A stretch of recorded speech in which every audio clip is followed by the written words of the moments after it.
Good evening, students. Hello, can you hear me, students? Am I audible to you? Yes.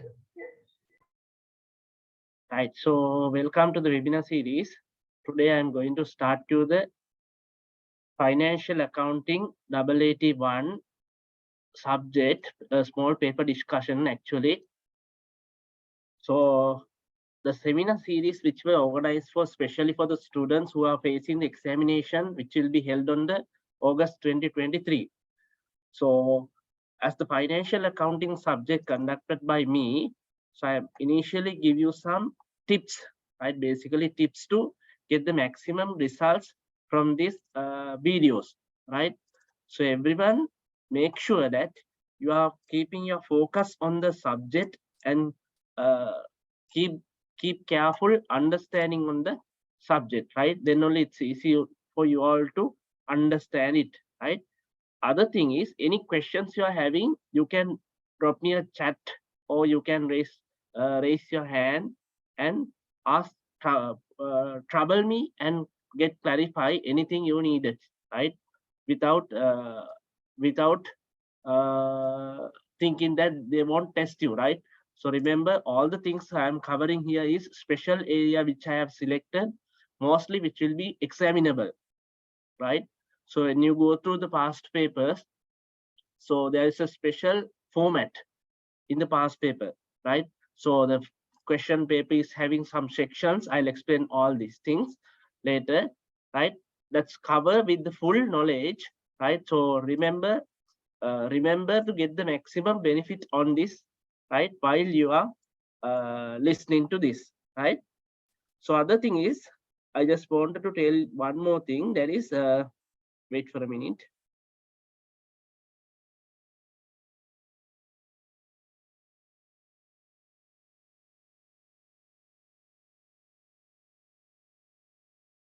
Right. Other thing is, from this vLearning team, we have arranged you all the subjects, right, including the accountancy, right, all the subjects including the accountancy, so you can get a bigger knowledge relating to the subjects, right? Any questions you can talk to the lecturer, right? This is a free sessions conducted by JMC, and they have fixed a timetable, right? From the timetable, we will be starting all the model papers, right, prepared by us, right? Any questions relating to model papers, you can ask me any questions, right? Hope you have received my model paper paper by now, right? Basically, the financial accounting subject, it's having three sections.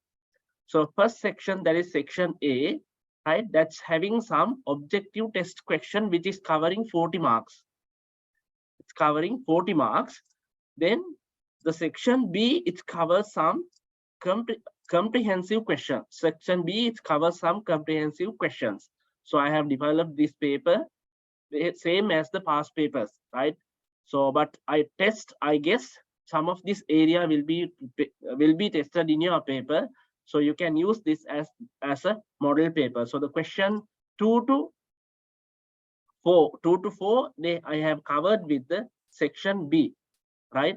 Then the section C, the last question, which is the financial statement of a proprietorship having 20 marks, right?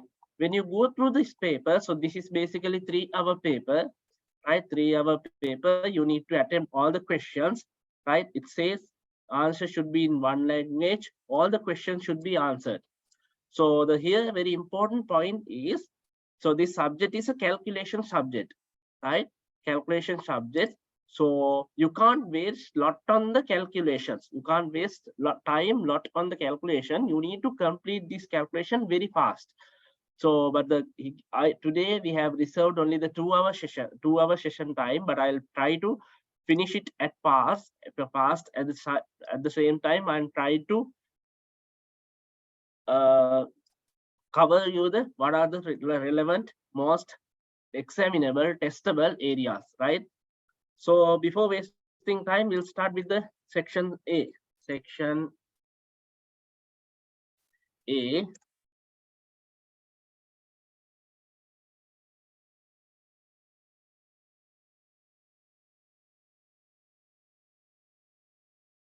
right? So the primary objective of accounting is to, so here I have listed under the section A, there are 10 MCQ questions, those multiple choice questions.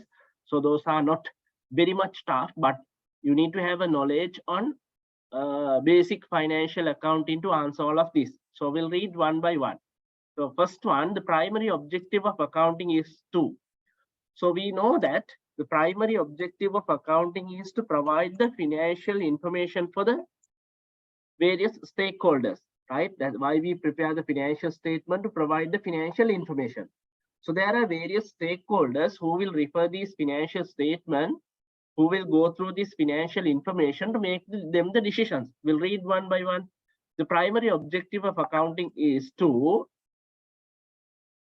record all the transactions in the books of accounts, then record, categorize, and summarize the financial transaction. So now guess which one will be the most suitable answer. Provide information to the users for the decision making, right? Then provide financial results of the organization through financial statements, right? Provide financial results of the organization, provide with the detailed analysis of the costs to the managers, right? When you see the objective, so the most of the objective it covers here, but they're asking here primary objective. So the accounting, you record all the transactions in the books, yes. Record, categorize, summarize financial transaction, yes. But the primary objective, which one will be the best answer? You can take it from here. Provide information for the users for the decision making. So the first one, so the best suitable answer is 3. So I'll write it here. I'll give you the answers separately. First one is 3. Then question number 2. The discount received column of the cash book is a. Now we have learned the journals, right? So under the journals or the day books or the prime entry books, right? We have learned all this. Journals, day books, or we can say prime entry books, right? Basically, we are having 7 prime entry books, right? 7 prime entry books. So in there, we have learned one journal, that is the cash book. So when you prepare the cash book, right? So there will be a discount column in the cash book, the discount received column of the cash book. So generally the discount received column of the cash book we show in credit side of the cash book, right? So they say the discount received column of the cash book is which type of column? So the debit we have here, debit we have only discounts given column, Credit we have discounts received column, right, in cash book. Now see, when you see this in the cash book, debit just a small column to get the total only. We are maintaining a small column in the cash book debit to get the only the small column to get the total only. So debit we have one item, credit we have one item. So the discount given debit and the discount received is credit. So when you see this, you can't net off this discount received and the given and get the closing balance. You can't do that. Why? Two type of accounts. So the discount given is expense, discount received is income, right? So both column in the cash book, we classify them as a memorandum column. Now see, fill in the blanks. The discount received column of the cash book is memorandum column and the total is recorded in the. So the first answer is memorandum column. And that total column, memorandum column, the discount received. So the discount received, we must record in the discount received account in which side? Now see the rest. And total recorded in the discount received income account in the general ledger. So the second answer is credited to. or else you can say it's given here, recorded in the discounts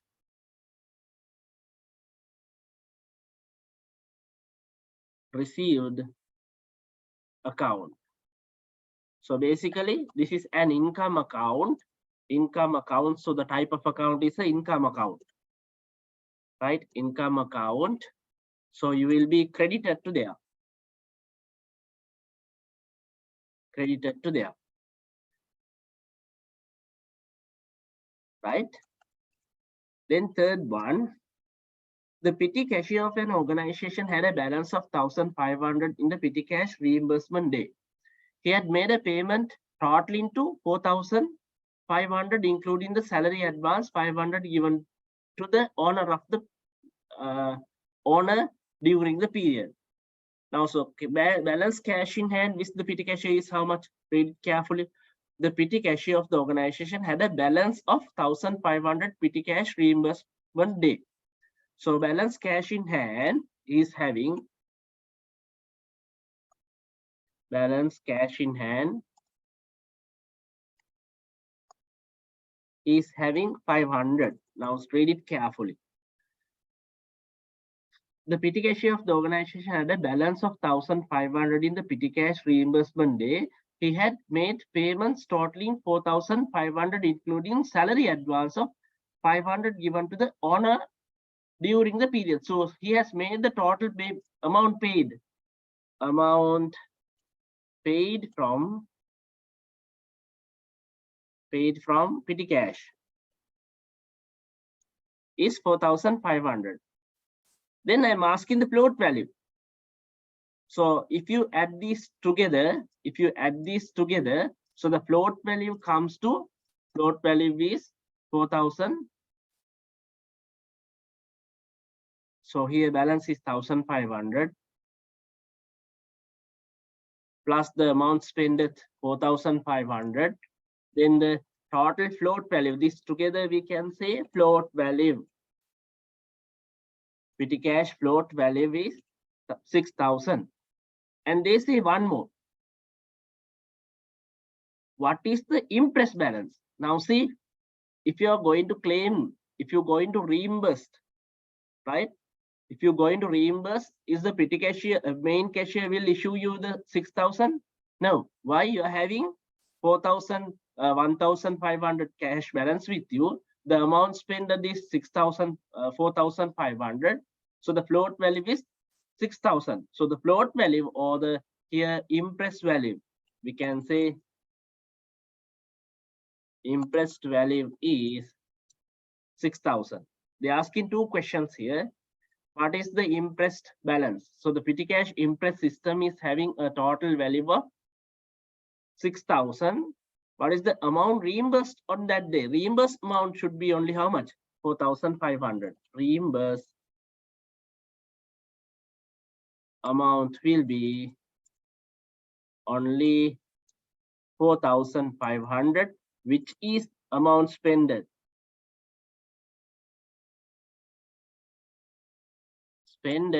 by the petty cashier.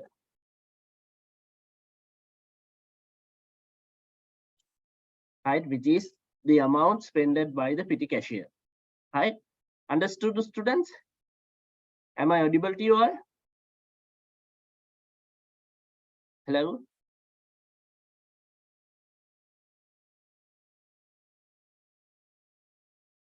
Am I audible to you all? Understood these things? Yes, sir, we can hear you.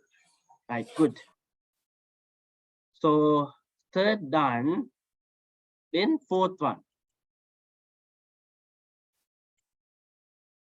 The purchase journal is used to record. We have learned, I said altogether 7 journals, right?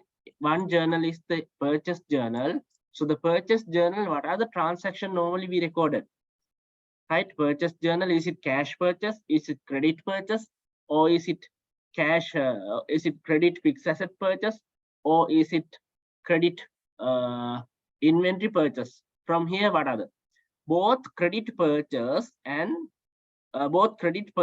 non-current assets on credit. So the non-current assets, you can't get into purchase journal. So if it is credit purchase of non-current assets, you will record it on general journal, right? So here, as additional information, I can give you purchase of non-current assets. Purchase of non-current assets.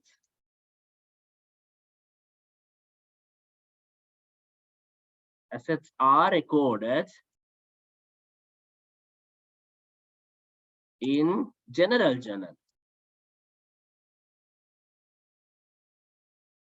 In general journal, not the purchase journal. Only the cash purchase. No, cash purchase you will record in the cash account. Cash purchases are recorded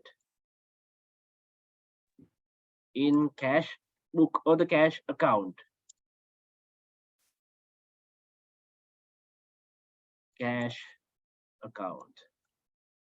Then both credit purchase and the cash purchase. No, it's incorrect.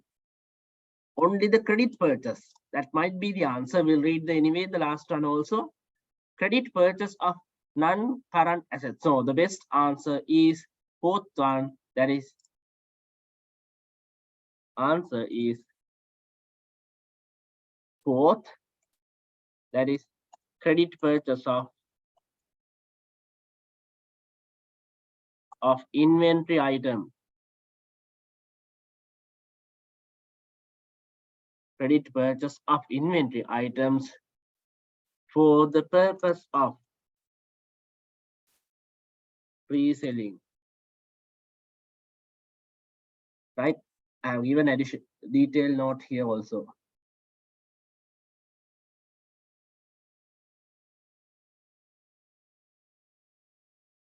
Then question number 5. I'll try to give more additional knowledge, additional information as well while I'm doing the question paper. Which of the following transaction is recorded in the purchase journal of a firm? Now again, same type of a question they're asking. All the item purchased on the credit basis? No, it's not all the items. Then B, all the purchases made within the intention of the resale? No. All the purchases not, but the credit purchase only. All the credit purchases made within the intention of resale? Yes. The fifth one is, the best answer is third one. Best answer is third one. Right, then anyway, we'll read the rest of the questions.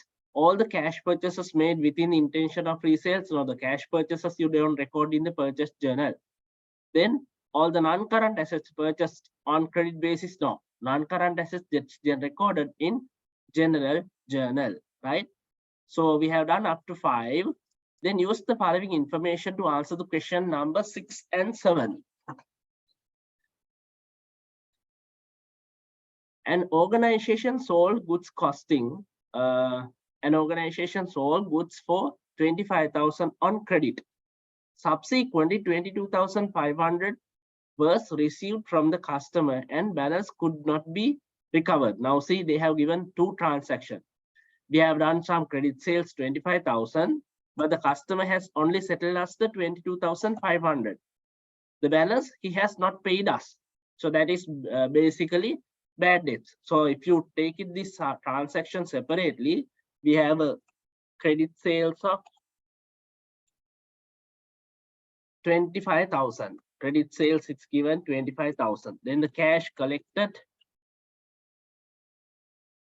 equal 22,500. Cash only collected 22,500. Then the bad debts mean irrecoverable debts. Since the debtor is not paying you, you have to write off the balance from your accounts as the bad debts. The source document relevant to record the above transaction are. Now these are some examinable areas, right? So source document, journals, all these are very important. Remember, you must read it carefully and remember all these things. Now see, credit sales, what is the source document? Basically, sales invoice. Right, sales invoice. Cash collected mean receipt note. Simple. Then the bad debts. Bad debts. What is the source document we can use for the bad debts?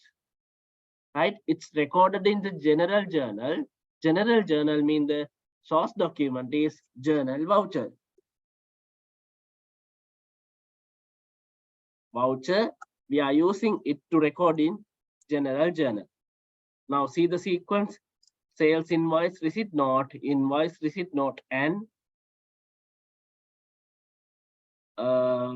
invoice, receipt, and journal voucher. So the best answer is number 6. It's 2. You can get it. Number 2 for the best answer. Invoice, receipt, and the journal voucher. Number 7.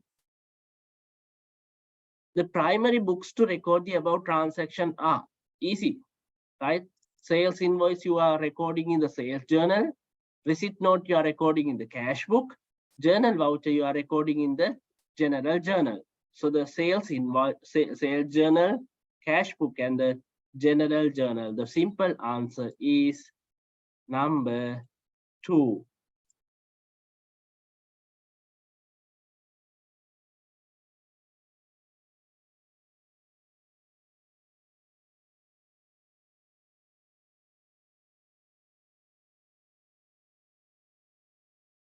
Then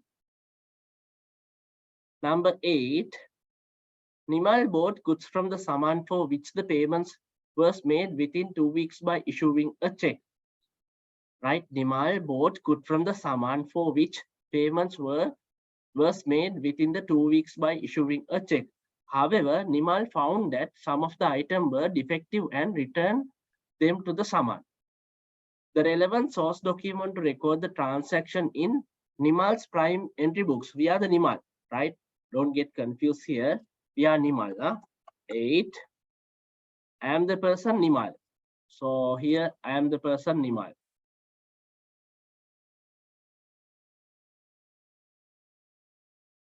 Right? I am the person Nimal.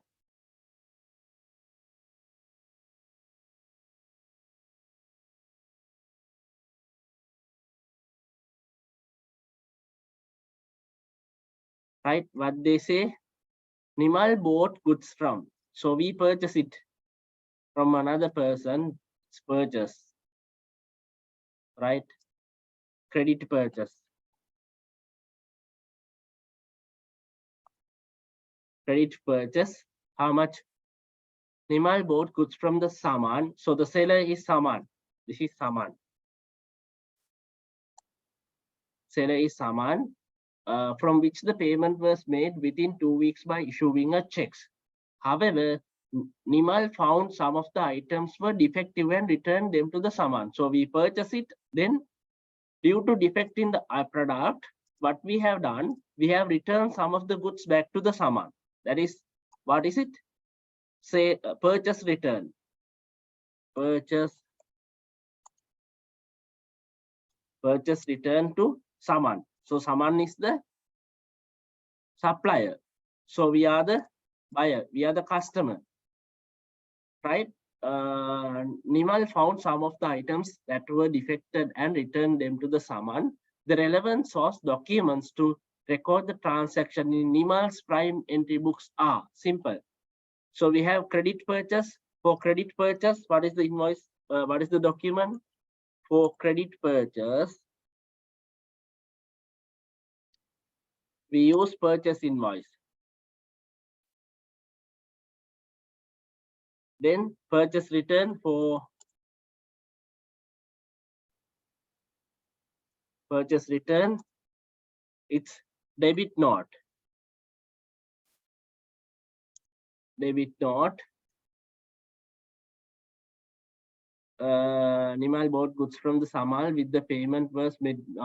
Payment we have done. So pay for the payments made. Payment made, that is payment voucher.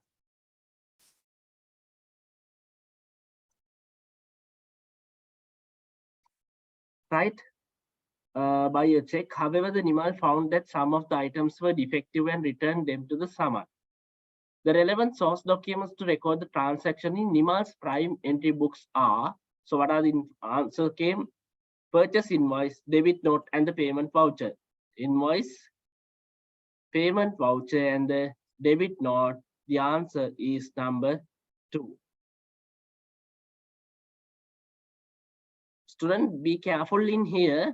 So don't confuse with the summon. We are not the summon, we are Nimal, right? We are recording the transaction from the viewpoint of the Nimal. We are recording the transaction from viewpoint of the Nimal, right? So we do the counting in favor of the Nimal, right? That's what this answer came. You don't confuse this, right? Is that clear to you all?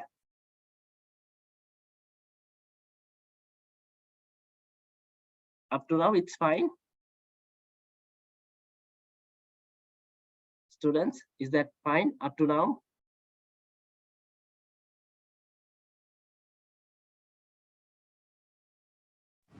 Right, okay. Then number 9, which of the following is a fundamental qualitative characteristic of financial information? Remember, definitely there will be a question in your paper from this area, right? What are this area? Qualitative characteristic of financial information. I'll just remind you all. So since we have already learned,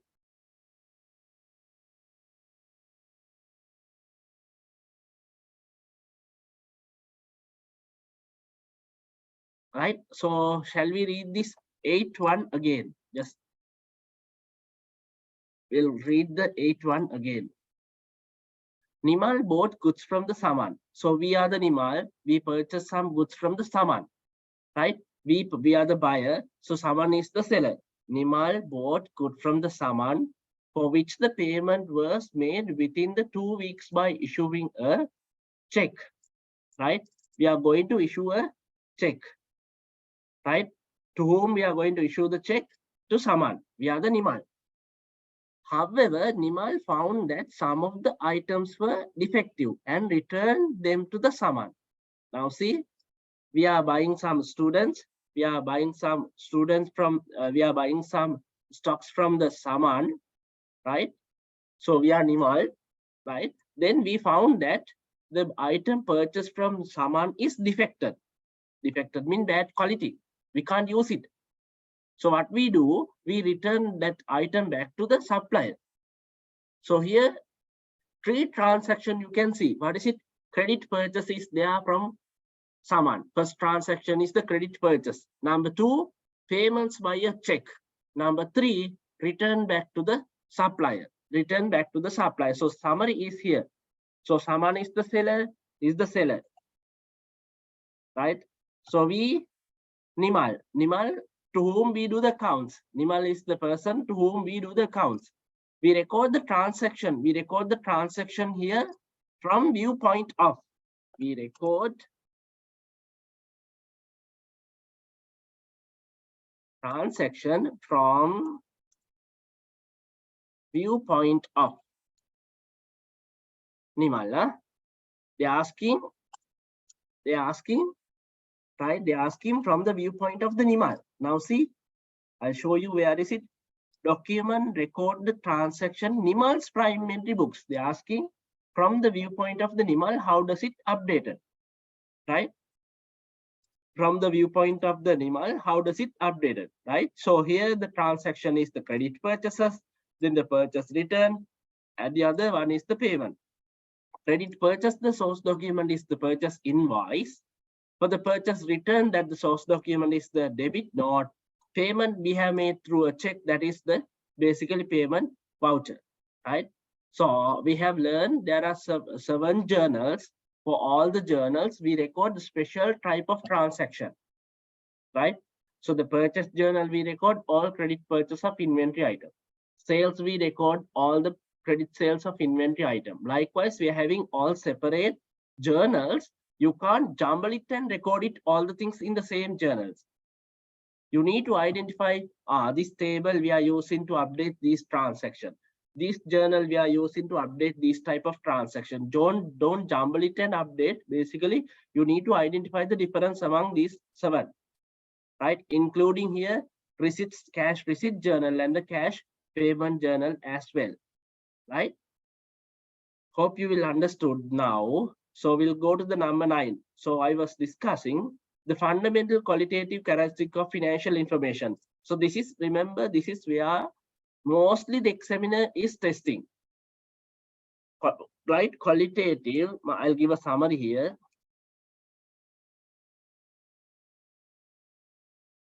Qualitative characteristics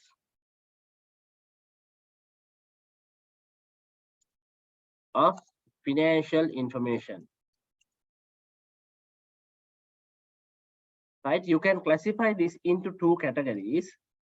Qualitative characteristics of the financial information you can categorize into 2 categories.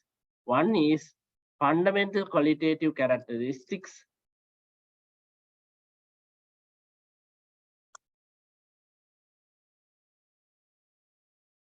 Fundamental qualitative characteristics. The other one is enhancing.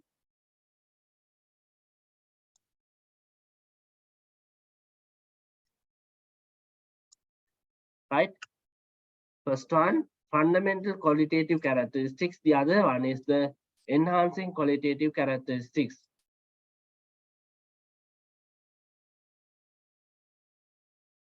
So under the fundamental qualitative characteristics, there are mainly 2: relevant, number 2, faithful,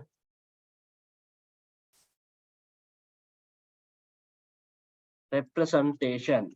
Right? Under faithful representation, there are 3. A, you can say a summary: completeness. Completeness. B, neutral.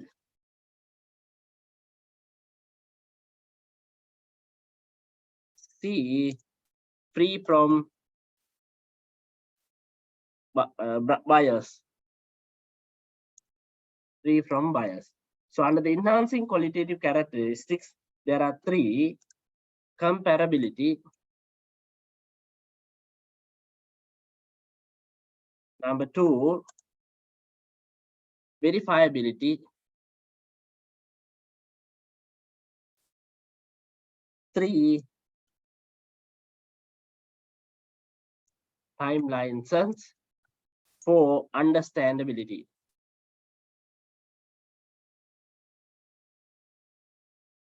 One of these things will be tested in your paper as well. Remember, what are the fundamental qualitative characteristics and what are these enhancing qualitative characteristics? This because, so we know that through the financial statement, we are going to provide the financial information. When we provide the financial information, generally these qualitative characteristics should be there. If these qualitative characteristics is not there, so that is not quality information. Right? To have a quality information, these characteristics should be there. Right? So here they are asking in paper, which of the following is fundamental qualitative characteristics of financial information? So we learn fundamental qualitative characteristics, relevant and the faithful presentation.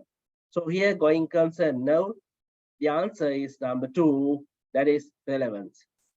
Under the number 9, the answer is 2.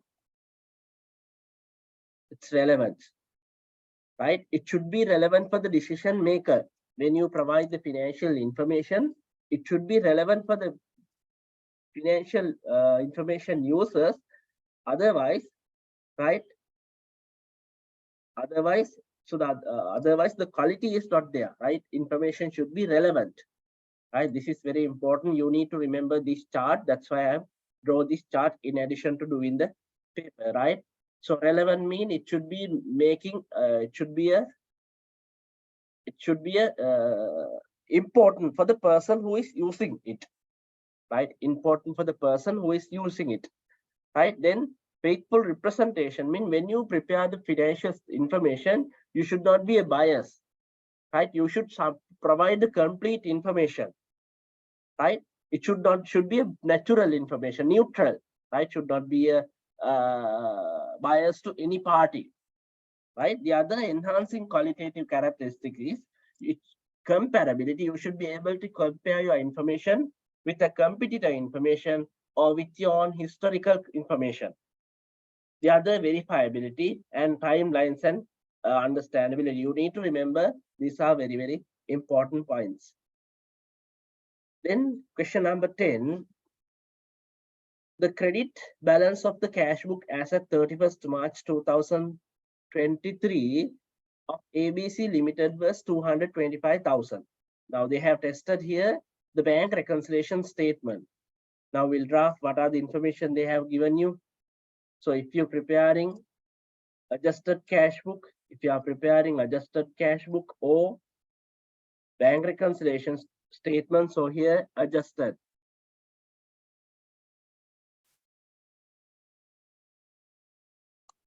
Adjusted cash book, they say the credit balance of the cash book as at 31st March 2023. Now see carefully, they have given the cash book is having which balance?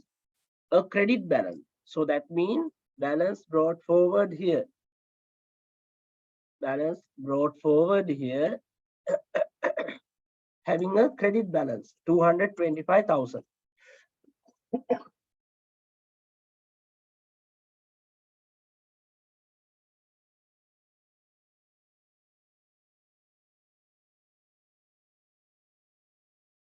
Right, 225,000, and it was different with the bank statement balance on that date.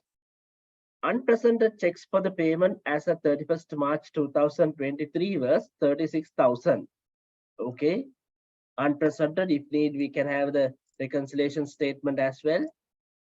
Bank rec. So just small table formats. Since you all know this, very not a difficult thing.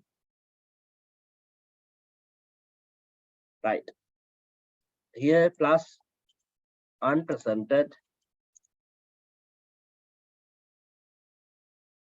minus unrealized.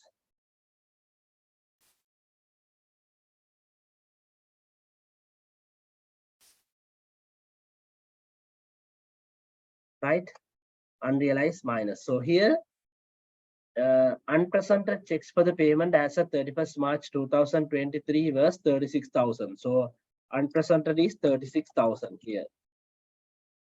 And bank charges 5,000. So here they have given bank charges. It's a payment. So the payment mean it's basically credit entry. Payment mean it's credit entry. It's not a receipt, right? Bank charges is a payment that is on the credit here. Bank charges 5,000 charged by the bank was not considered in the cash book. Now I have recorded, right? I have recorded. Then you can get the adjusted cash book balance. Adjusted cash book balance. So this is having high value, credit having high value. Then bring the same here. Adjusted balance carried down. Adjusted balance carried down is this is the value, but here you have not actually cash book have a not a balance, it's a overdraft balance. That means negative balance, right? So adjusted balance brought forward.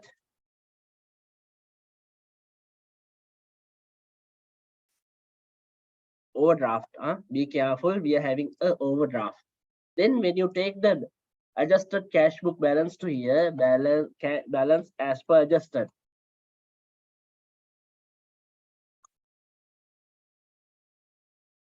Adjusted cash book is credit.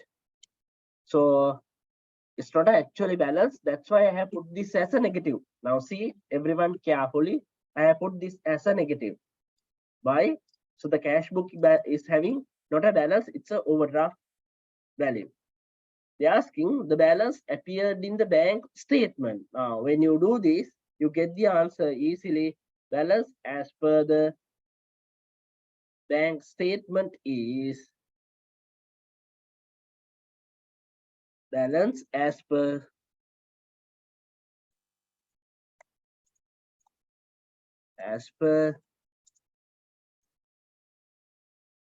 bank statement is again overdraft, that is 194,000. Right, see, The balance appeared in the bank statement as at 31st March 2023 was, it's not 256, it's not.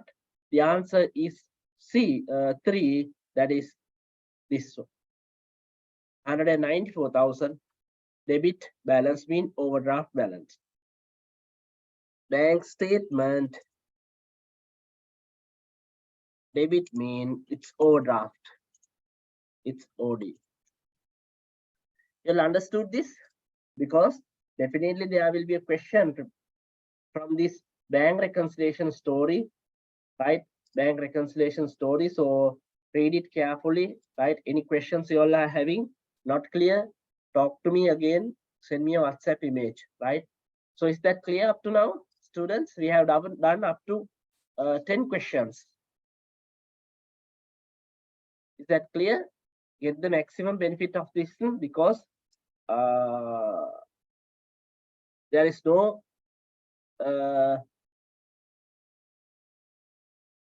large number of days for your exam, right? Only few days to exam, just next month, middle of the next month, you're having the exam, right? Good. So we have done up to 10. So we'll go with the other questions. State whether each of the following statements from 1.11 to 1.15 true or false. Write the answer true or false in your answer booklet with the number assigned to the questions, right? We'll see one by one.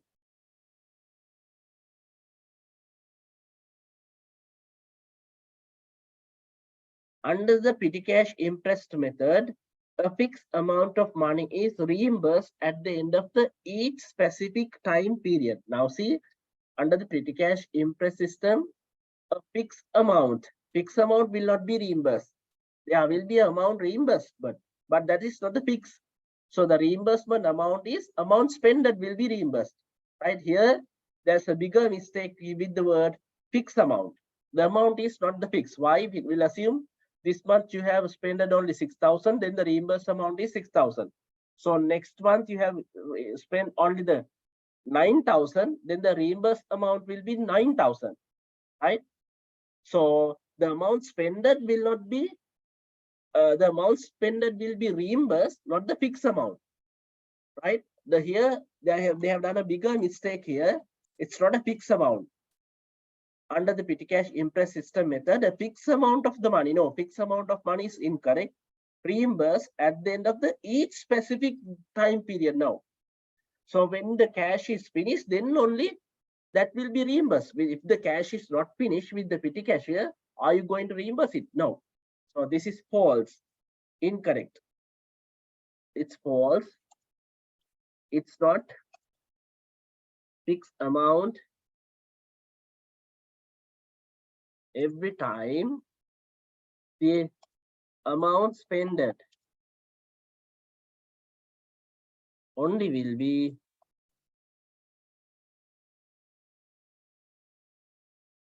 reimbursed, and the other it's not on a fixed date, right? When the cash is finished, when the petty cash is finished,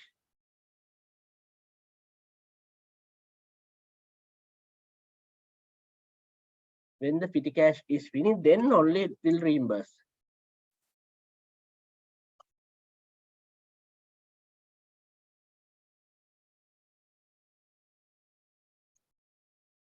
Right, then 1.12, cash receipt journal and the cash receipt journal and cash payment journal are primary books. Yes, it's correct. True. Right, easy one. Then 1.13, bookkeeping is part of the accounting function. Bookkeeping is part of the accounting function. Yes, it's again true. Simple one. Bookkeeping is part of the accounting function. Then 1.14, going concern is the assumption used in the financial statement preparation. Yes, it's perfectly correct. So in accounting, right, In accounting, we use a one accounting assumption. That is what is the assumption? Going concern. What does it mean?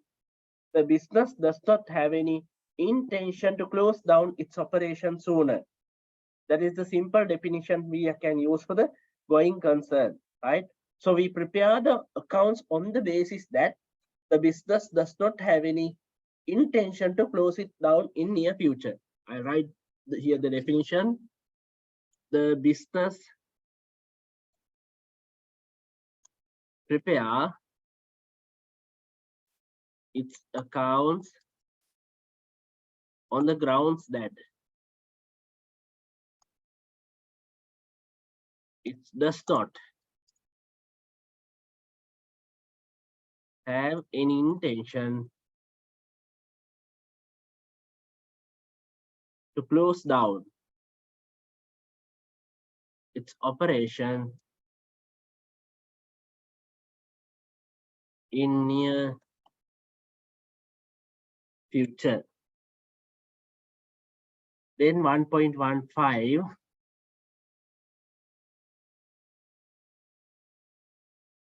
income is an element directly related to statement of financial position? No, income is element, yes, but not related to financial position. It's related to where, what? Income statement, so it's false. Right, we have learned the elements of the financial statement, that is assets, liability, capital, that is related to financial position. Then income and expenses are elements directly related to the income statement, right? Those are not tough thing you need to remember. Then 1.16, what is mean by the source documents? Give 2 examples of them. Easy one. So source document means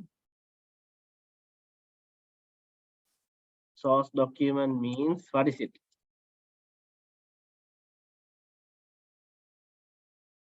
They are confirmations.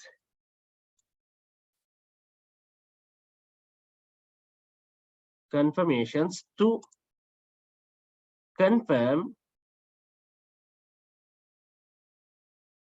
that, a transaction or event has occurred or happened. Right? Source documents are proof document. These are proof documents. Right? Simple. So you can say here purchase invoice examples. There are a lot. Example, purchase invoice.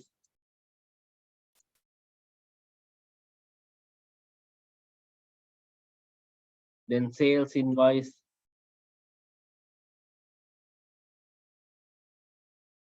Then receipt note.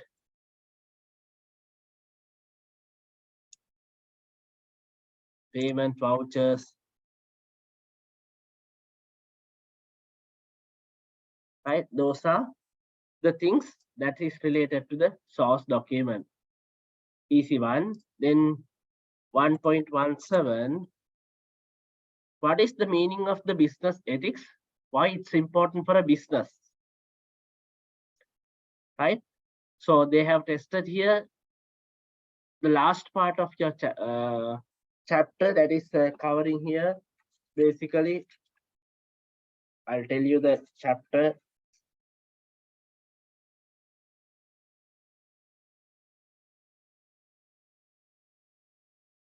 Right, chapter number 6, that is the business ethics, right? So they have defined here what is the meaning of the business ethics, right? Business ethics. So I'll give an answer for this, but better to remember the definition of this. What is meaning of the business ethics, right? Why important for a business?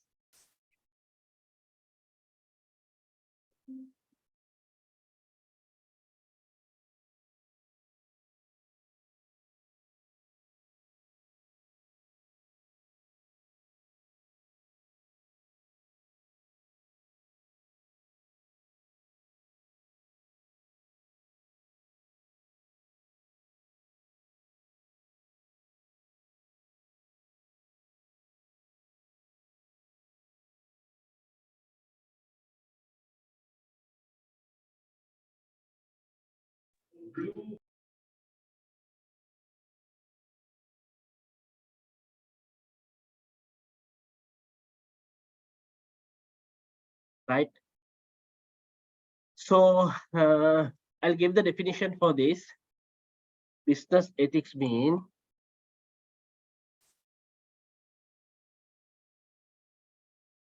I'll give the technical definition as it is. So better you remember.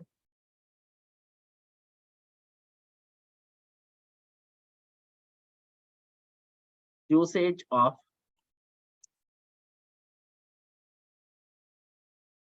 suitable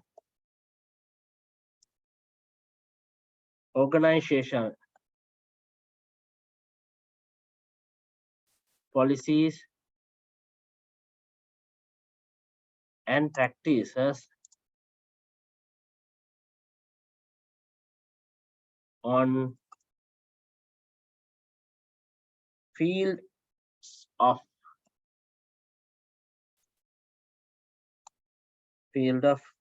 controlling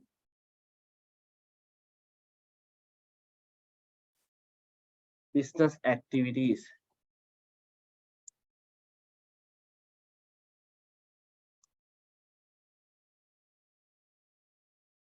Business activities, local trading, right?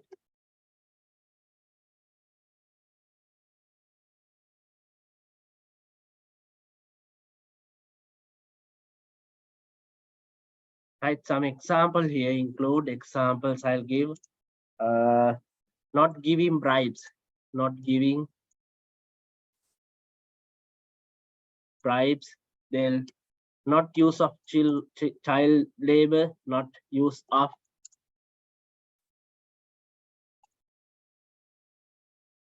child labor. Then you can say environmental protection,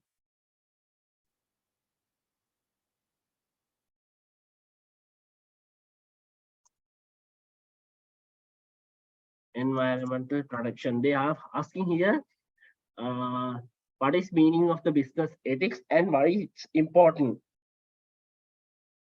right? So the importance of the business ethics.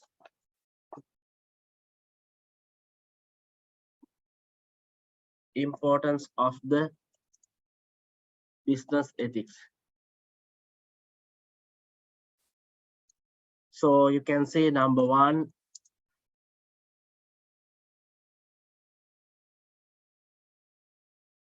creating satisfied customer.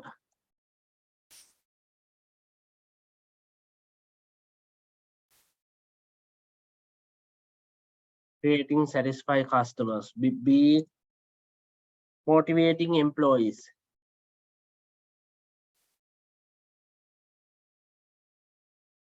C,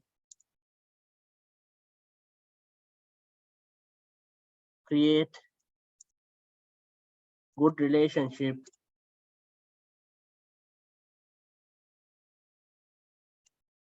between business and connected parties.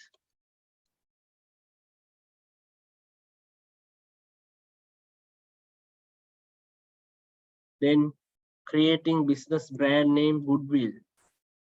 Creating business goodwill. Those are the benefits of the importance of the business to having a ethics, right? So you need to remember these are very important. These are highly examinable points. I have taken it, right?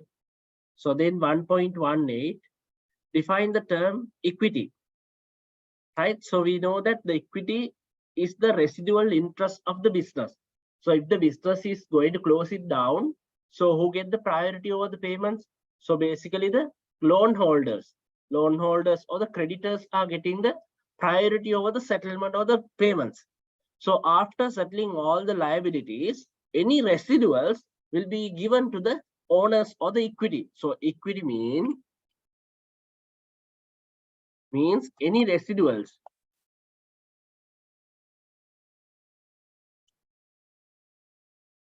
right?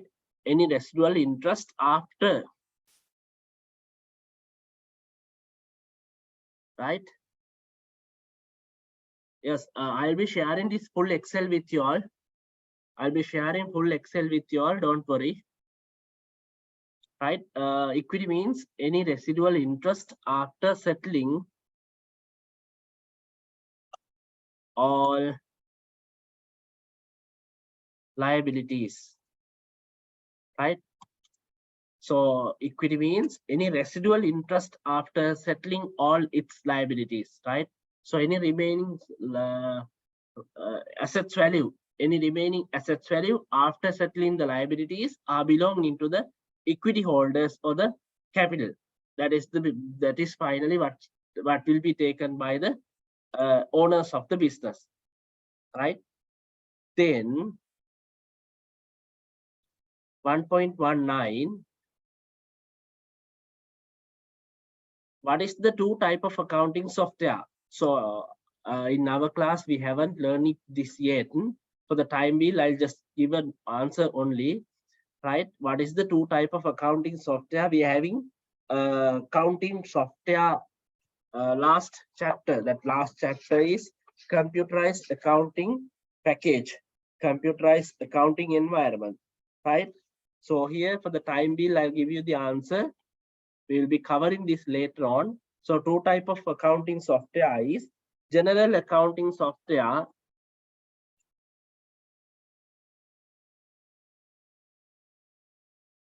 general accounting software. The other one is specialized accounting software, right? So we'll assume you're having a small business. So you need to buy a standard package, right? Then you can go for the QuickBook. There are few accounting packages like QuickBook, MyOB, Tally, right? Then the Sage. Those are not the customized. Those are general accounting software. Most of the businesses, they will purchase it from the supplier. They will install it and they will work out. They will do their businesses. They will run the operations, right? They will run the operation with that accounting software, right? The other one is specialized accounting software, mean that is customized, right? This is customized. Second one, customized. This is tailor-made to your one.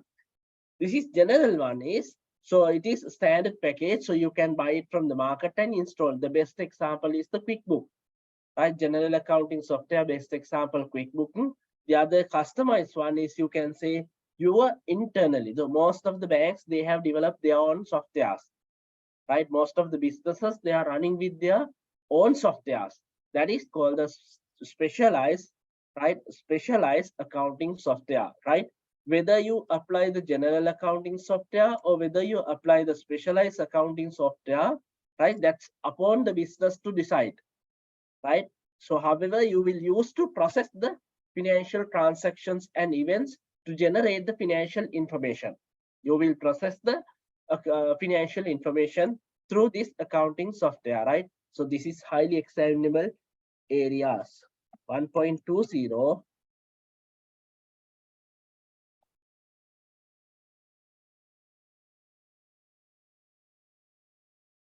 Sri Lanka stores acquired a machinery on 800,000 on 1st April 2020. The business policy to depreciate a machinery using the diminishing balance method at the rate of 20% per annum. Calculate the depreciation charge for the year ended 31st March 2023. Now see, they have tested here the diminishing balance method, right? Diminishing balance method. We know there are three depreciation methods. One is the straight line basis, the other diminishing balance method, the other one is the unit of production method. So now see here, they have tested you the diminishing balance method. So then they have purchased the asset on 1st April 2020. Then the first year of depreciation will be, first year of depreciation will be 2021. That is the first year. So that is on 20%. So we'll calculate it. So the cost of the asset is how much? 800,000 minus previous year's accumulated depreciation. Do we have the previous year's accumulated depreciation on this newly purchased asset? No, this is fresh purchase asset. So that means you don't have the previous year depreciation for this asset. Then the cost is 800,000. You can directly apply the depreciation rate. You get the first year of depreciation is 160,000. Then second year of the depreciation,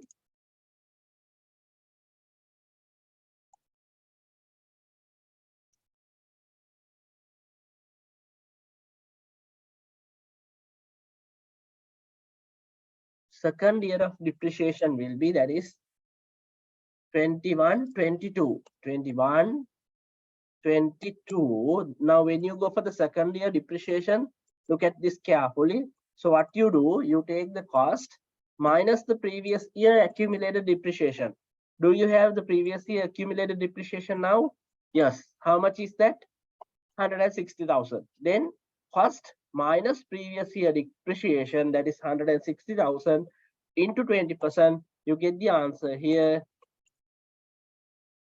128,000 for the second year depreciation, right? Then third year.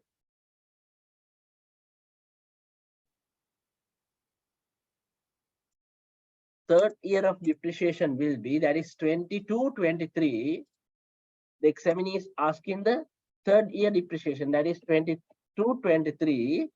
So now see this carefully. Cost is 800,000 minus first year depreciation is 160 minus second year depreciation came 128,000. Then get the net book value into 20%. Right? So here you get the answer here, 102,400. Right? So here cost is 800 minus 160 for the first year of depreciation. Second year 128. So into 20% mean 102,400. Now see, when you go for the diminishing balance method, the gradually over the period, the depreciation has come down. They're asking here,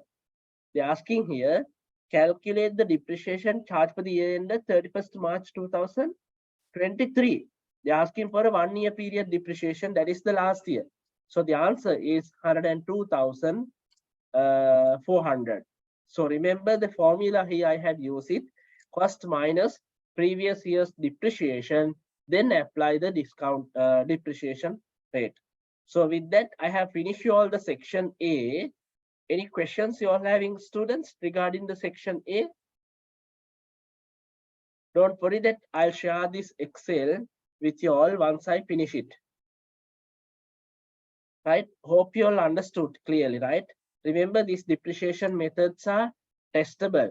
We know that there are 3 depreciation methods. What are the calculators we can use? So you can use MX9901 calculators and the other basic calculator, you can use it exam. You can use a basic calculator or the scientific calculator. You can use it the exam, right?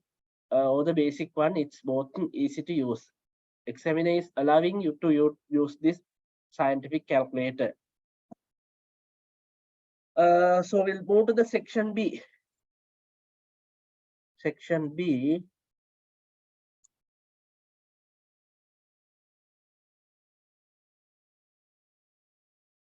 Question number 2.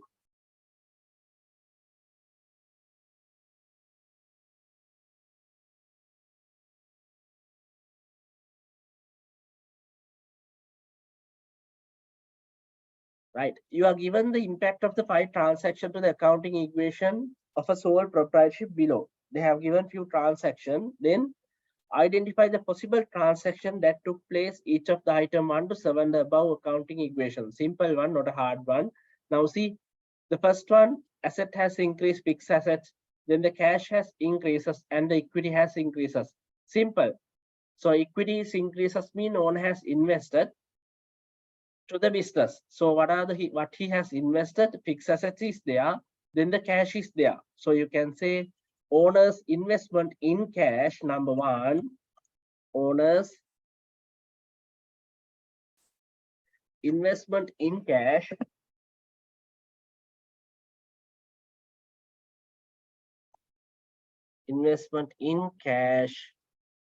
cash is 700, and in fixed assets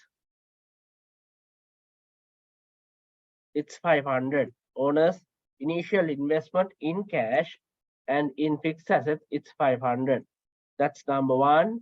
Number 2, inventories has increased, cash has come down, and the trade creditor has increases. Now see, so the inventory has increased by 200 and creditor has increases by 100 and the cash has come down by 100. That what does it mean? So we have purchased some stocks, but the cash you have not paid fully. Only the cash you have paid is 100 and there is unpaid bill that is on credit purchase. So you can say 200 worth of stocks were purchased on 100 in cash and 100 on credit. So that's number 2. Rs 200 worth of stocks were purchased by paying 100 in cash and balance on credit. Balance on credit. Then third one, inventory has come down 120,000. Then the trade receivable increased by 175. Cash is 50. Little bit confusing. Now see, cash is 50 and equity 105. Now see, 120,000 stocks has going out. That's why the stocks has come down. You have sell these stocks at which price? So now see, cash collected 50 and credit on 175. So 120 worth of stocks, you have sold it at 120 worth of stocks. We have sold it at 225,000, right? And we have made a profit of 105. But for the transaction, we haven't collected the full amount of the cash, and only cash collected is 50 and balance is on credit. Now see, bigger one, very good one. These are the things that can be tested in your paper, right? Rupees 120 worth of stocks were sold at 225 rupees. Were sold at 225 rupees. Cash collected only, how much cash collected? 50 and balance is on credit. 50 and balance is on credit. Right? Hope you understood these things, huh? Then fourth one,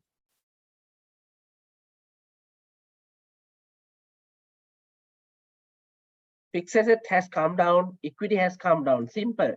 So the depreciation of the fixed assets by 20 rupees.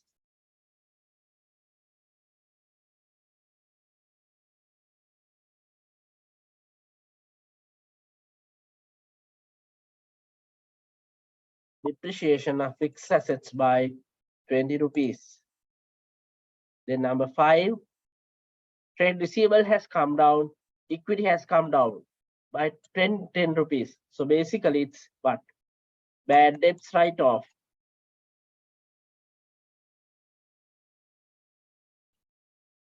Of Rs 10 rupees. Bad debts write-off 10 rupees.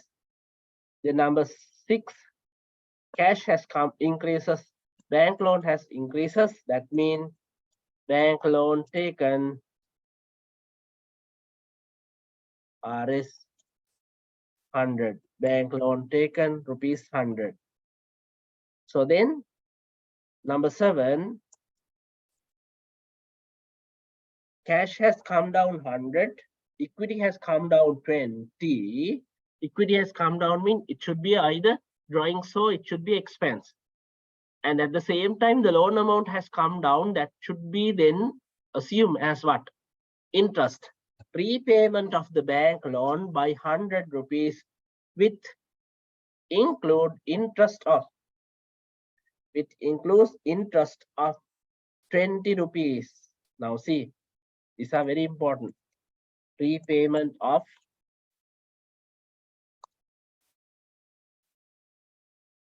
bank loan by rupees 100, which include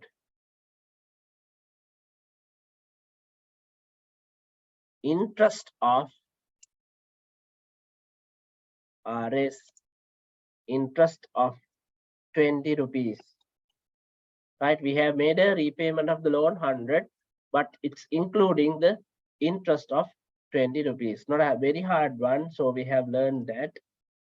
Then they ask him one more question here, profit for the transaction. So here you can say the profits. Profit is equal income minus expenses. So here, what are the income we having? Equal income we are having. From the third transaction, we having 120 worth of stocks. We sold it at 225. 120 minus 225 mean from there we have make a profit of 105. Only one profit we are having. Then minus expenses. Expenses we are having here. 20 is the depreciation. 10 is the bad debts. Then the 20 is the interest. Then your profit is 105 minus 20 minus 10 minus 20. You get the answer 55. Is that clear to you all, students? Hello? Is that clear to you all?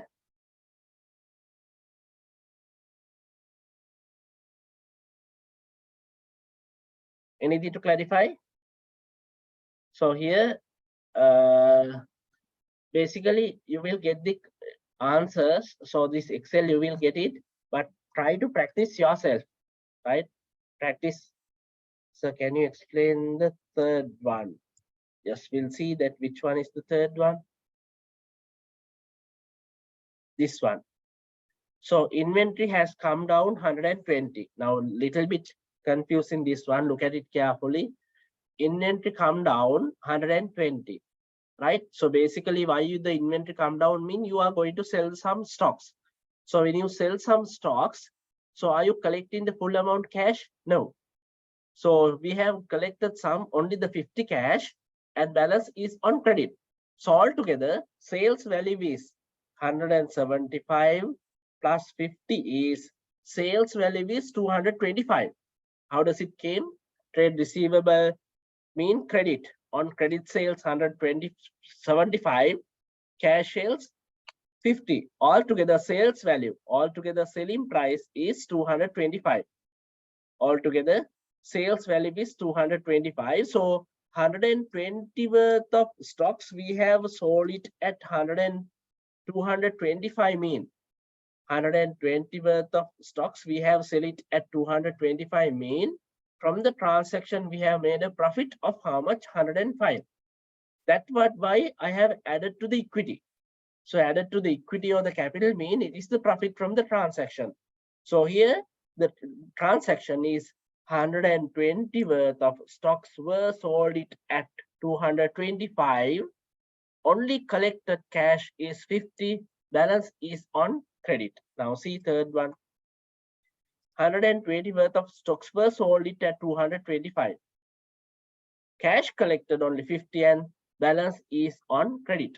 So here the profit on the transaction, you can calculate it 225 minus 120. So it's 105. Hope it's clear, you all.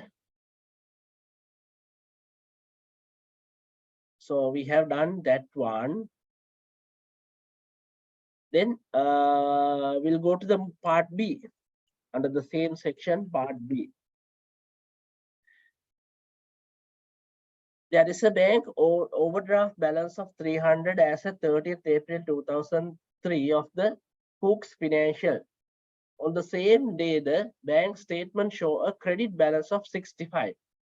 Following were observed in the reconciliation process. Now, they're asking you to prepare the adjusted cash book and the reconciliation statement. I'll draft the simple two formats, same as the earlier.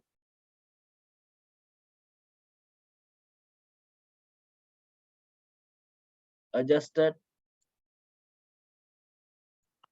cash book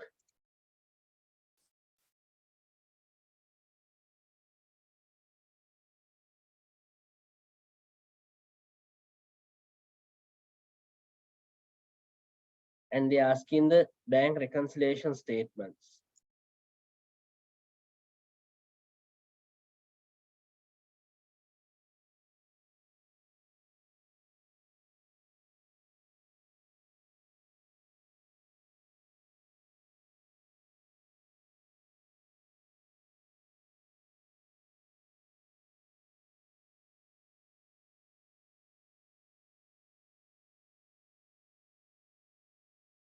Right.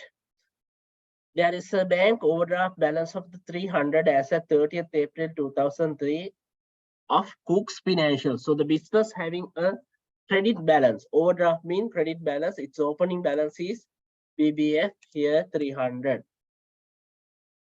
Take it carefully. Right. There's a bank overdraft balance of 300 as of 30th June 2023 of the Cook's Financial. On the same day of the bank statement show a credit balance of 65. It's having balance as per the bank statement.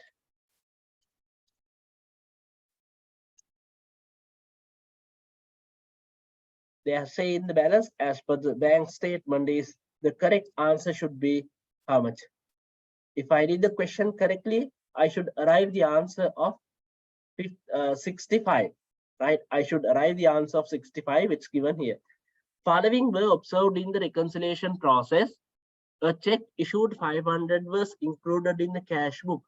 However, it has not been presented to the bank yet. And unpresented checks, you can plus it here, simple. Unpresented.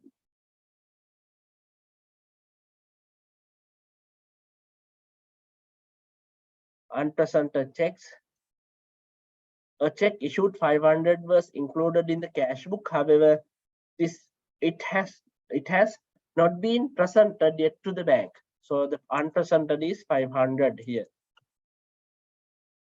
Then number 2, a check deposited 400 included in the cash book. However, it has not been realized to the bank account yet. Unrealized, it's minus.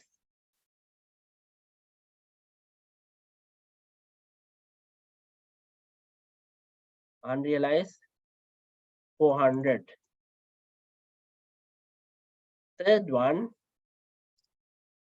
Cook, the owner, has advised the bank to remit the fixed deposit interest of 60 to the current account at the end of the month. This amount was remitted to the bank account on 5th July 2010, whatever the date. However, this amount was credited to the cash book on 30th June 2010. Right, so read it carefully. Cook has advised the bank to remit the fixed deposit interest 6 to the current account at the end of the month. Now we having fixed deposit with the bank. We have asked bank to credit the interest portion directly to our current account, right? So Cook has advised the bank to remit the fixed deposit interest 60 to the current account at the end of the month. The amount was remitted to the bank account on 5th July 2010. So here we are preparing the reconciliation for the month of June 30th. We are preparing the reconciliation for the 30th of June. But we have received this interest on when? 5th of July. So that means, can you take it to, have you collected the cash yet? No. So the cash has already been collected on 5th July, mean as of the 30th June, it is not collected. However, this amount credited to the cash book on 30th June 2010, right? We have recorded this amount in our cash book. It's error. I have to remove fixed deposit interest.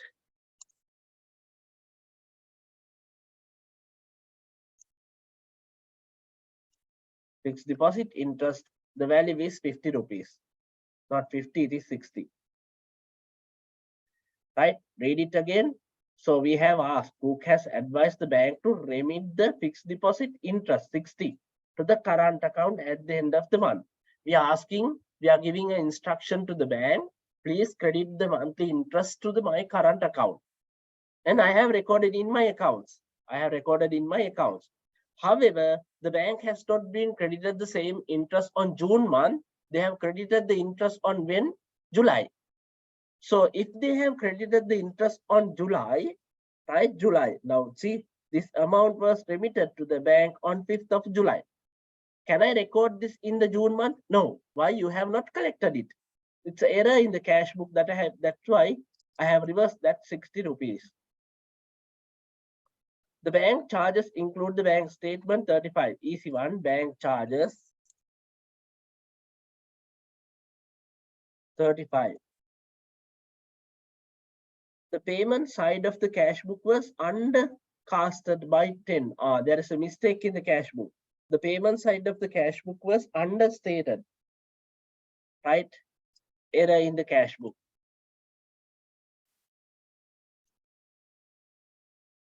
Why? When I take the total of the credit side of the cash book, I have undercasted by 10 rupees. Then the payment side of the cash book was undercasted by 10. The dividend received directly to the bank 200. Here, dividend received. It's a receipt.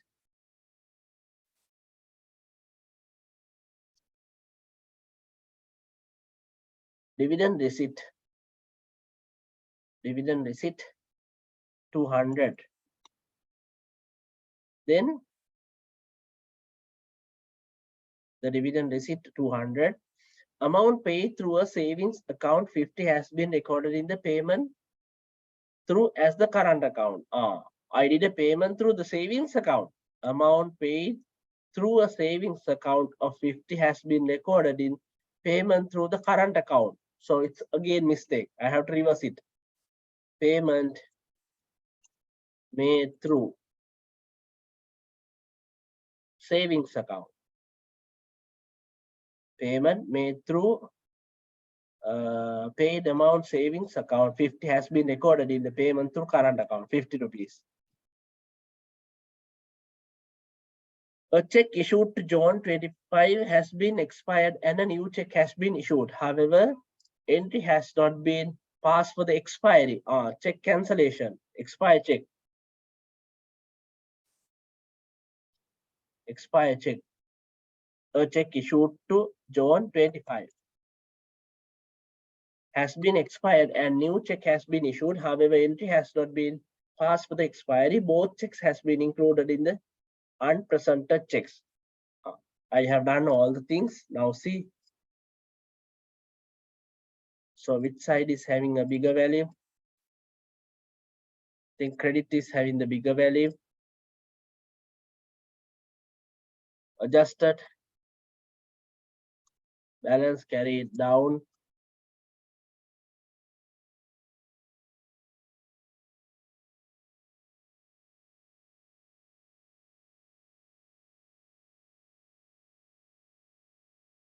$130. Balance as per cash book is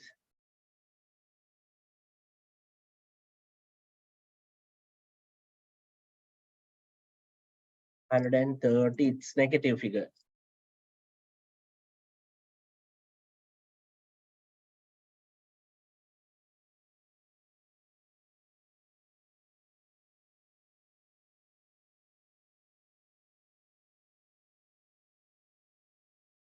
Here 400.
There is a mistake here. Wait, I'll see. Opening balance, we have a 300. The following were a check issued 500 included in the cash book. However, it has not been presented. Unpresented is 500. Correct. This is correct. This is correct. Then a check deposited 400 included in the cash book. However, it has not been realized to the bank account. 400 unrealized. Correct. Has advised the bank to remit the fixed deposit interest 6 to the current account at the end of the month. This was recorded to the bank account on 5th July 2020. However, this amount was credited to the cash book on 30th July. How much the value? 60.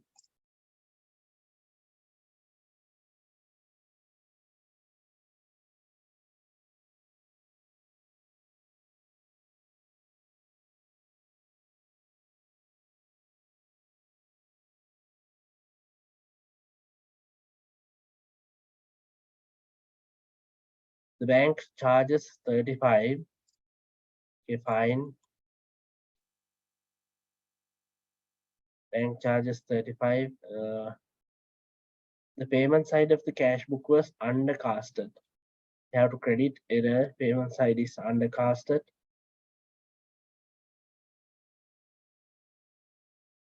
The dividend received directly to the bank is 200.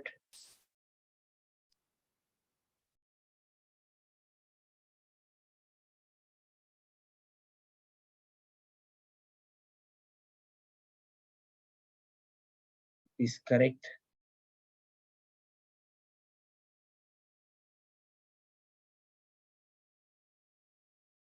Cancel checks correct.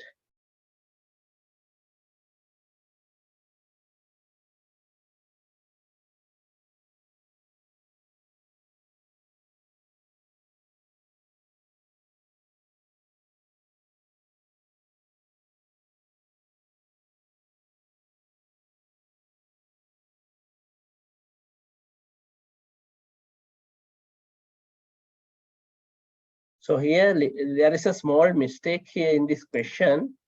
Now see, student, he has advised the bank to remit the fixed deposit interest 60 to the current account, right?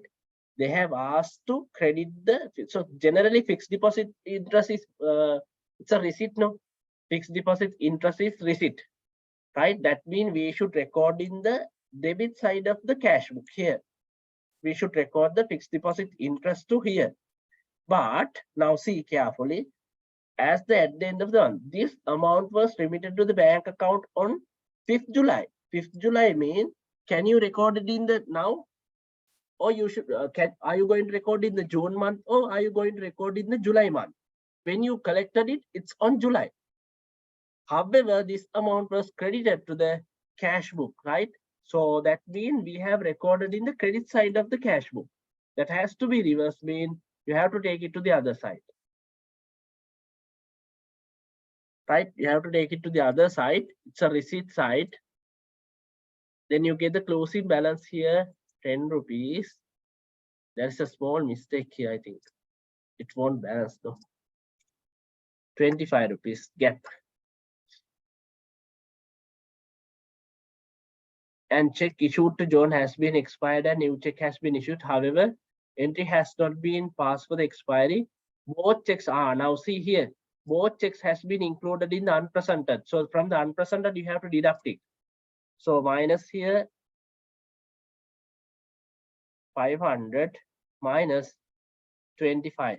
Then here the value will be 500 minus 25 mean 475. Now it's correct.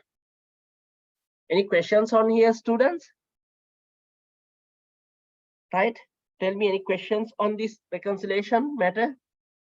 So this unpresented expired check 25 also included in the unpresented checks. They say clearly here, a check issued to John 25 has been expired and new check has been issued. However, the entry has not been passed for the expiry. Both checks are included in the unpresented. So the both checks are included in the unpresented mean we have to remove 125 from the 500. Right? We have to remove from the 125 from the 500, then only the sum will balance. You clear, students? Any questions on here?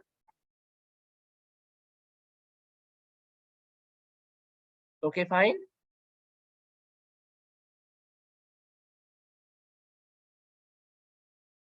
Understood?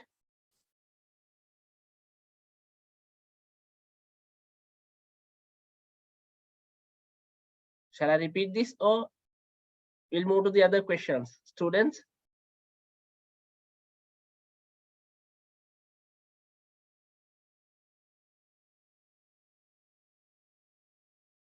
Okay, we'll move to the other question. So question number 3, that's manufacturing accounts.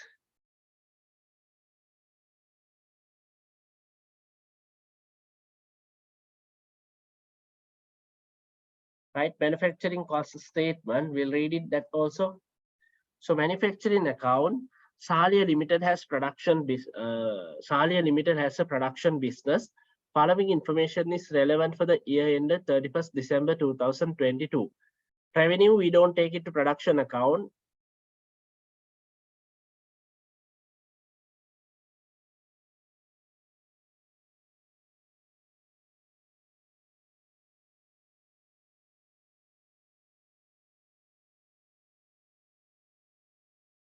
So if there are any error in credit or debit, do we have to change the side? Yes. So it's depend on the error in the side, correct? You have to change it.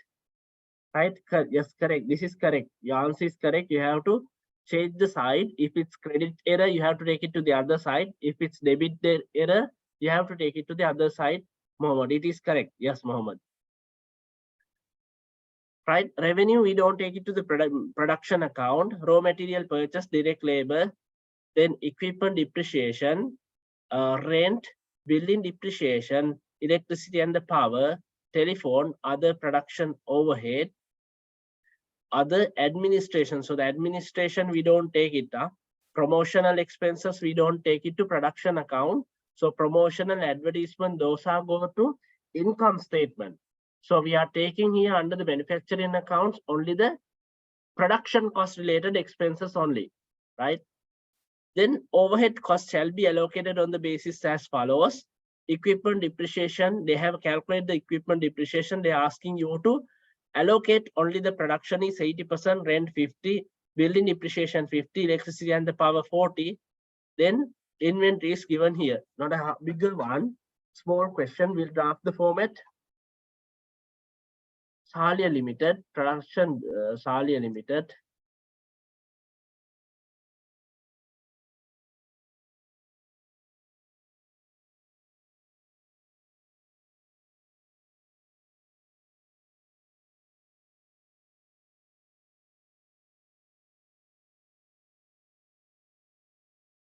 Manufacturing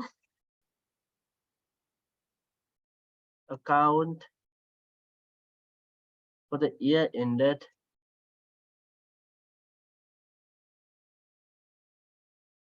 31st December 2022.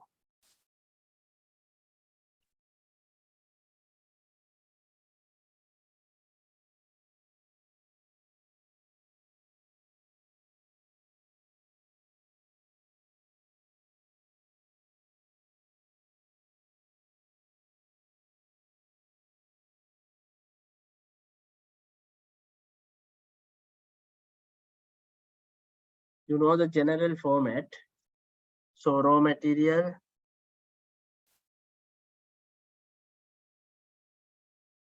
opening stocks,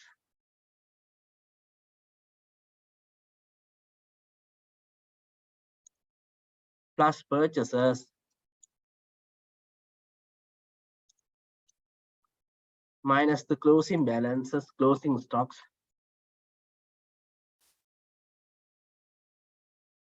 then cost of material consumed,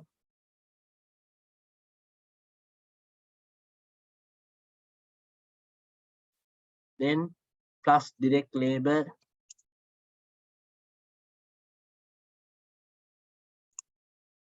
plus other direct cost,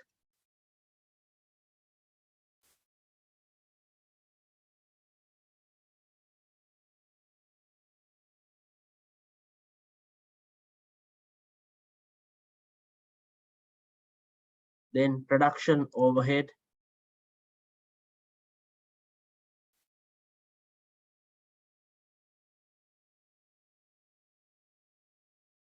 we'll take one by one. So equipment depreciation, we do the take only the 80%. Here, production overhead, you can say equipment depreciation, you can't take the full value, only the 80%. So here, equipment depreciation, we have 10,000, of that 80%. So it is 8,000. Then rent 50%. Rent given here 5,000, of that 50%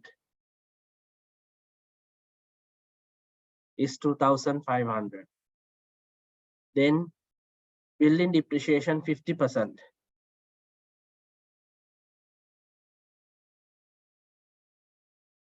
Building depreciation 2,000 into 50% is 1,000. Then electricity and power.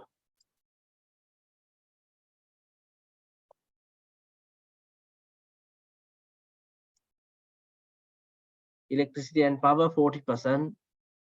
So electricity and power 3,000, of that 40%.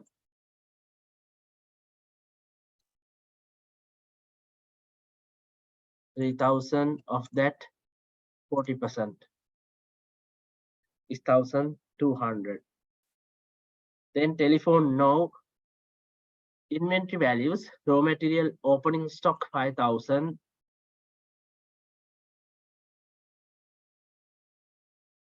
Then closing stock inventory closing stock 3,000.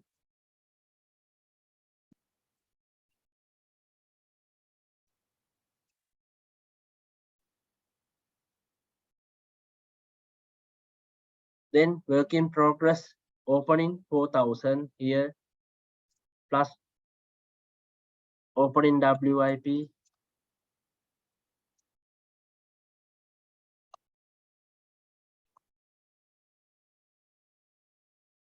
it's 4,000 minus the closing WIP,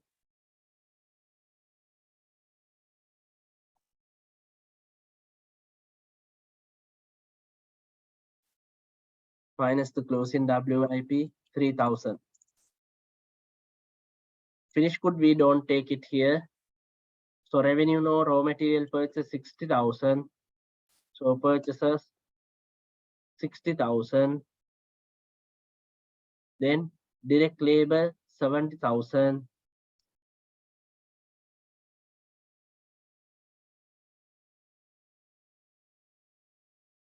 Labor 70,000. Equipment depreciation done, rent done, building depreciation done, electricity and power done. Telephone we don't take it. Other production overhead here, other production overhead.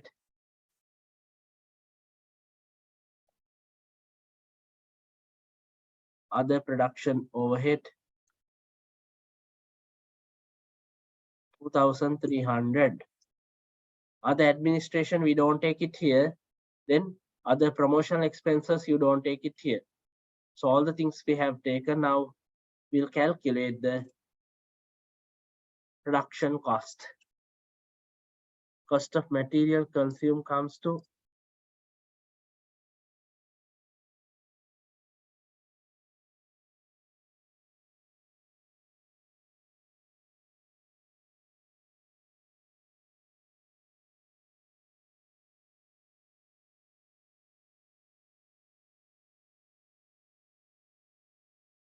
then prime cost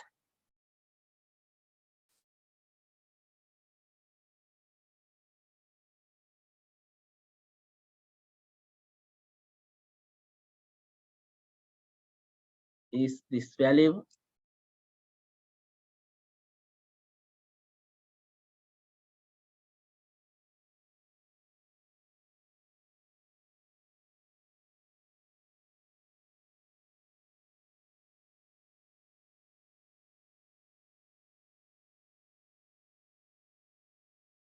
Production overhead total is this.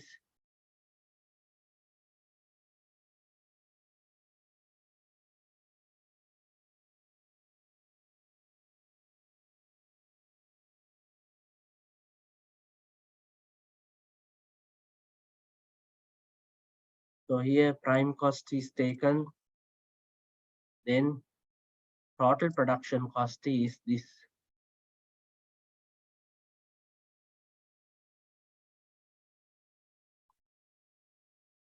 This is the total production cost.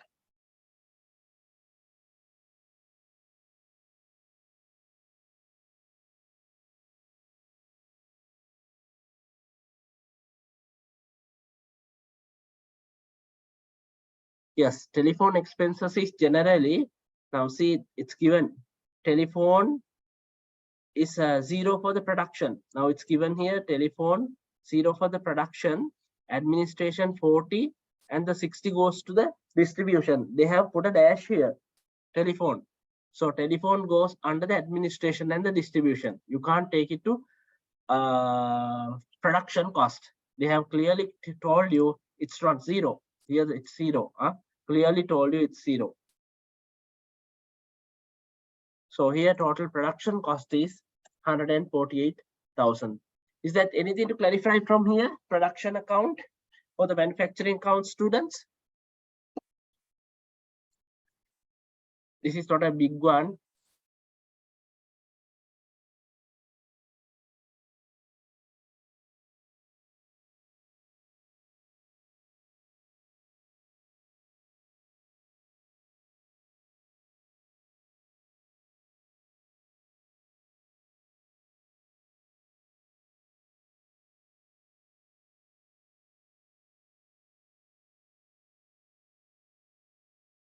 Right, good.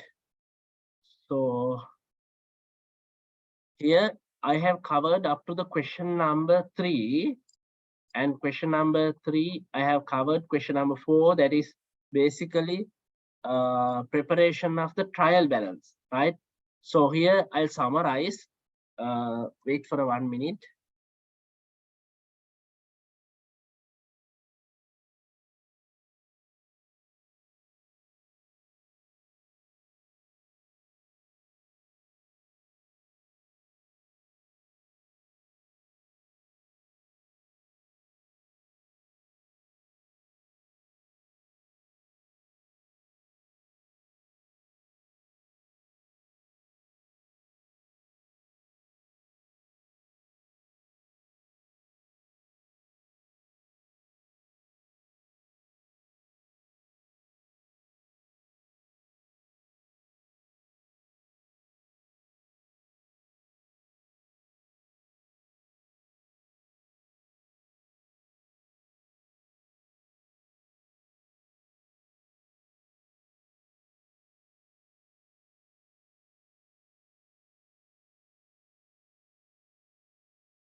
We'll read the question number 4 as well, right?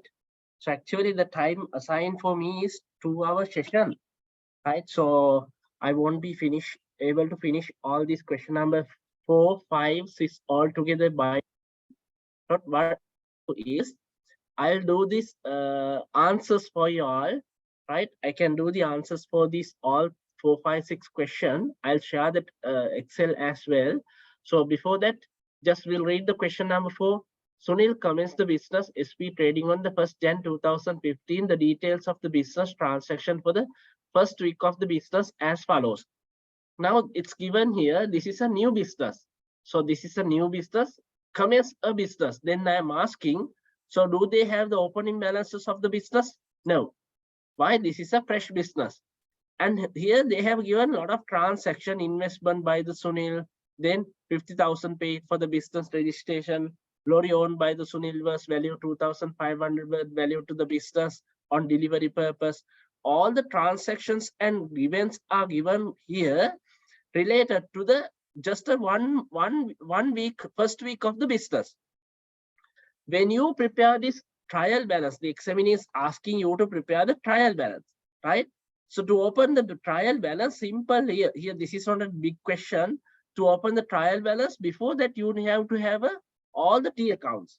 So what you can do, student, here is open all the T accounts. Open all the T accounts, capital, then all the cash book, cash mean basically the bank account. They have done prepared they have done the transaction in the bank. So prepare the bank account or the cash book, then post all the double entries to the GL account.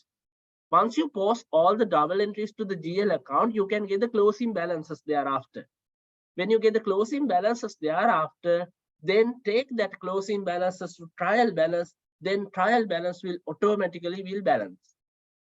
This is not a bigger question. This is a small one. You can practice it at home, right?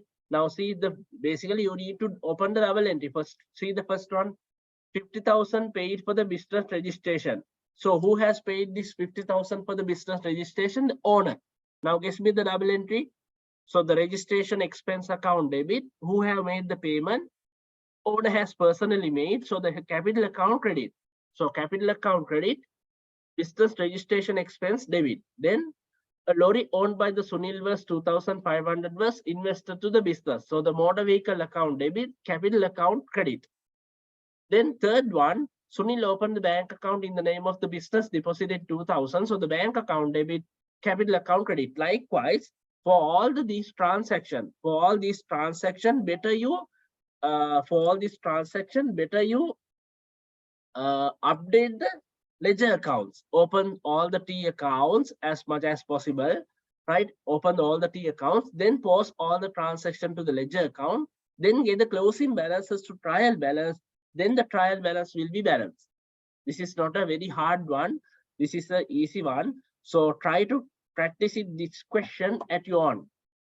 Anyway, I'll do this question my own and I'll share the answers with you that as well, right? Then question number 5, also just we'll glance through the question number 5 as well. The trial balance of the trial balance got imbalance of the Dasun Limited, and the difference was recorded in the suspense account as the credit balance of 1,040. Now, this chapter is covered with the correction of errors and omissions. When there is a difference in the trial balance, what we do is the difference will be transferred to a special account called a suspense account. Now, when the trial balance is not balancing in here, they have transferred the difference to a suspense account. On which side? Suspense account as the credit balance. Now see, they have taken the difference to suspense account credit side. Once you corrected these 6 errors, the suspense account balance of 1,040 should get disappear. They're asking here you to do required the correction entries, the double entry to correct this transaction. But we'll see the first one if needed. Omission of the credit sale 1,000 from the sales account. Simple, right? Omission of the credit sale 1,000 from the sales account mean you need to credit the sales account. Sales account credit. Can you debit the debtor? No. Why? the sales omitted only on the sales account, not from the debtor account. Debtor accounts is they are silent. Debtor account silence means it's correct, they have done it well. No any problem with the debtor account. The issue is with the sales account. Then the entry would be sales account credit, suspense account debit. Suspense account debit, sales account credit. Second one, installation cost of the new plant 240 was charged to profit and loss. This is error of principle or error of fundamental. Right, so installation charge of the plant you can capitalize to the plant account without charging to the P&L. Now you need to take it out from the P&L. So P&L account credit, get it out from the P&L, P&L account credit, and debit to which account? Plant account. So plant account debit, profit and loss account credit. Third one, 150 paid to creditor was recorded in the discount received. 150 paid to a creditor was recorded as a discount received. It's incorrect.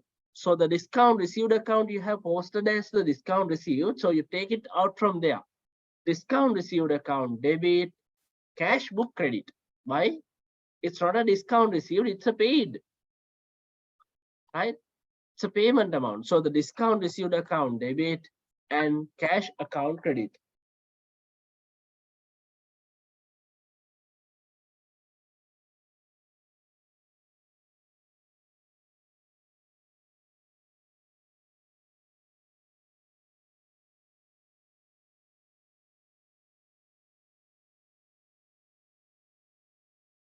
Right? So we'll write the double entries for this. So question number 3 did it. Question number 4, I'll just leave it for you to try. Right? We'll try the double entry for the question number 5.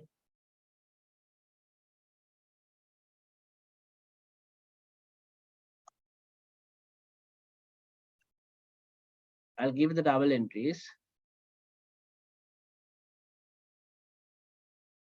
Omission of the credit sales 1,000 from the sales account. So here the double entry will be first one, suspense account debit 1,000, then the sales account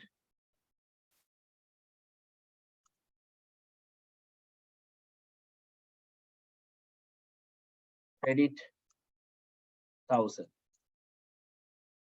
Number 2, installation cost. You need to debit to which account? Plant account debit. Plant account debit 240. Then you have charged it to profit and loss account.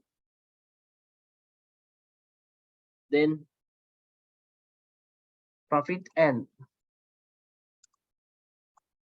loss account credit 240.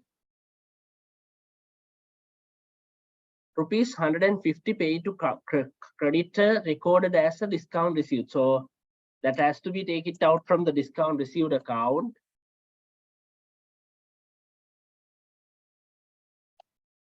Discount received account debit.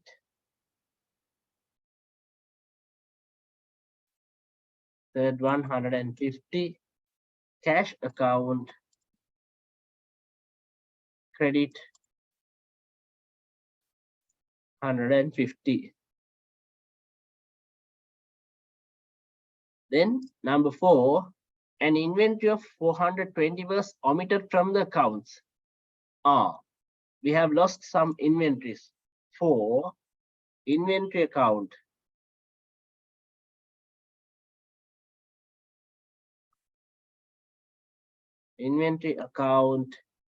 debit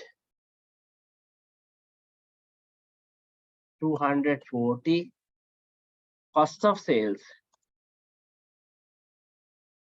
account credit 240. An inventory of 240 omitted from the accounts. Number 5.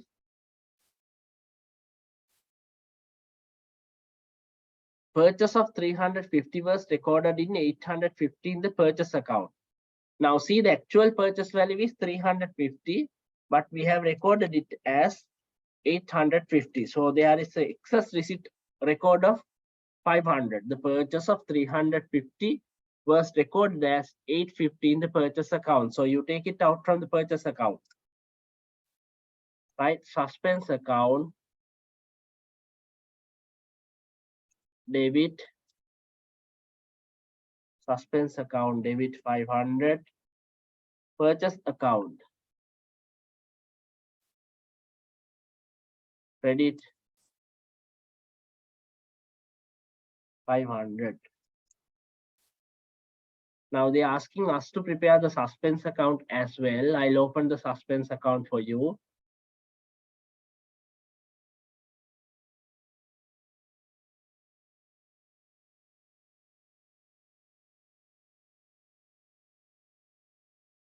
Suspense account. So they say that the suspense account have a credit balance. Suspense account has a credit balance of 1040. Now see here, B, F. Suspense account have a credit balance of 1040. What are the items that came to suspense from these corrections? We'll take one by one. First one, suspense debit with the sales. Here 1000.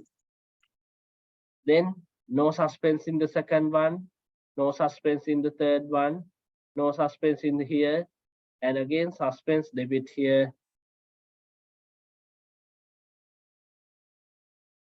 Fifth one, purchases 500.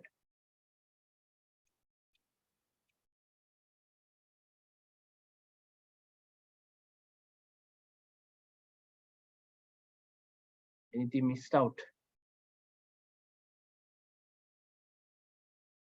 Number 6 I have not written. No. Yes, number 6 I have not written. So we'll read the number 6. 230 worth of credit note was recorded properly in the debtors account. However, this was recorded as a purchase return account. Now see, it's a bigger mistake.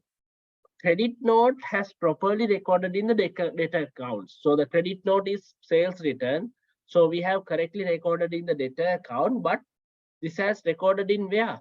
Purchase return account. So the purchase return account debit, number 6, purchase return account debit.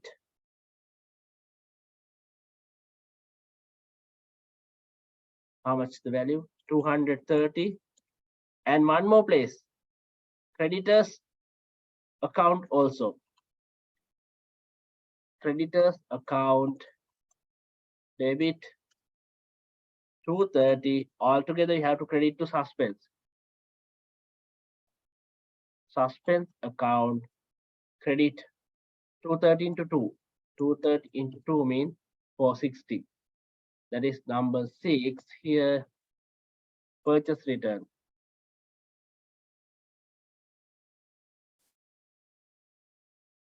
$460. Now I have prepared the suspense account. See whether it's balancing. Yes, it's now balancing. Right. So remember, there will be a definite question from the correction and correction of errors and omission in your paper. Right. So the examiner can ask you to write the journal entries.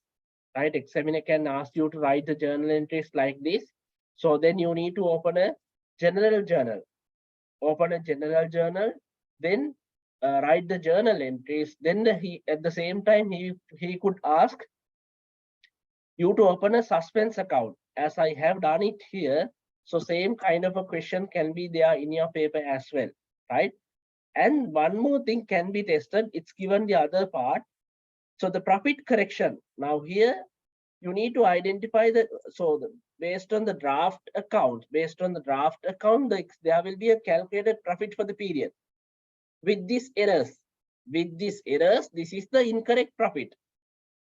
With these errors, this is the incorrect profit. Then the examiner will ask you to, once you correct these errors, how much the corrected net profit for the period. So that is the profit correction statement, right? That's a profit correction, the statement which is tested under the third one. We'll read the number third carefully.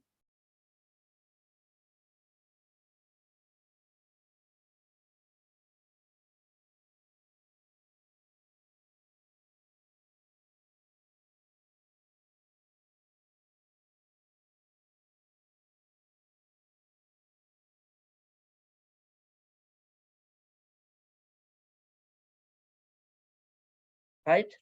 So see, if the gross profit and the net profit for the correction is 35,750 and 18,500 respectively, calculate the gross profit and adjusted net profit for the period. So I'll prepare the two statements, right? Profit correction statements. Profit correction statement. Now see, this also can be tested, right? Profit correction statements.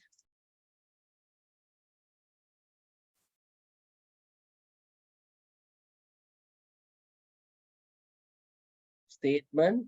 So I am preparing together for the gross profit correction and net profit correction here.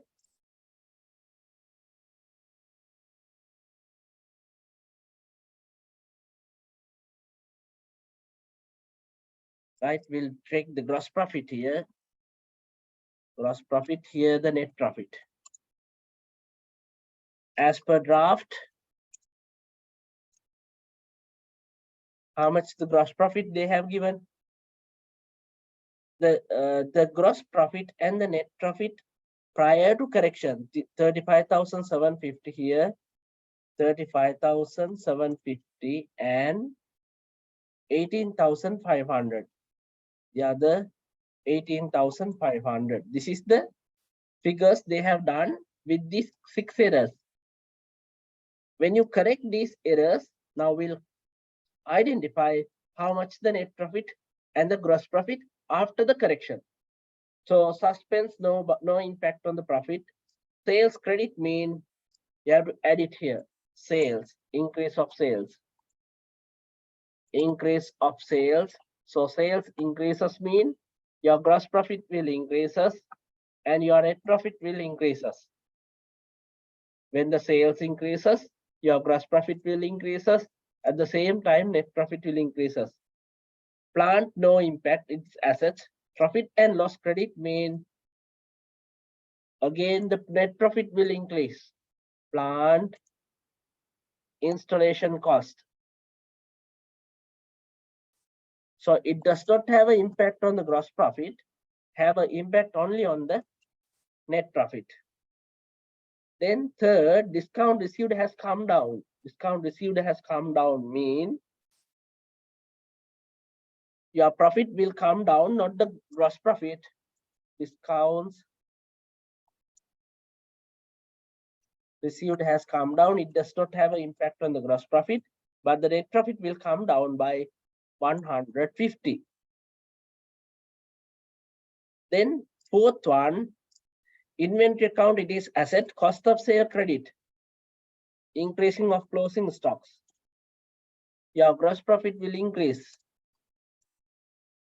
Increase of stocks. Gross profit will increases by 204. How much? 240. When the gross profit increases, at the same time, the net profit also will increases. Right? When the gross profit increases, finally it have an impact on the net profit as well. Gross profit increases mean the net profit will increases. Then number 5, suspense, no purchases decreases. Your gross profit will increases. Decrease of purchases. Decrease of purchases. So 500. And here 500. Then purchase return has decrease. So your gross profit will come down.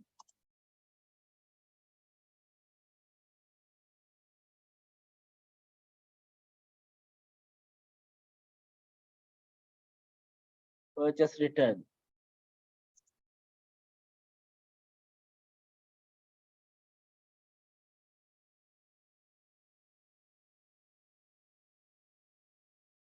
$230, and it have an impact on the here as well.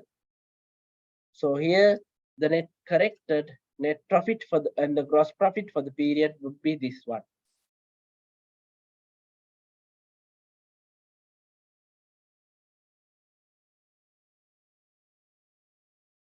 Is that clear to you, students? Am I audible to you all? Hello? Yes, sir. Right, good. So remember, as I said here, so the correction of errors and omission question definitely will be there.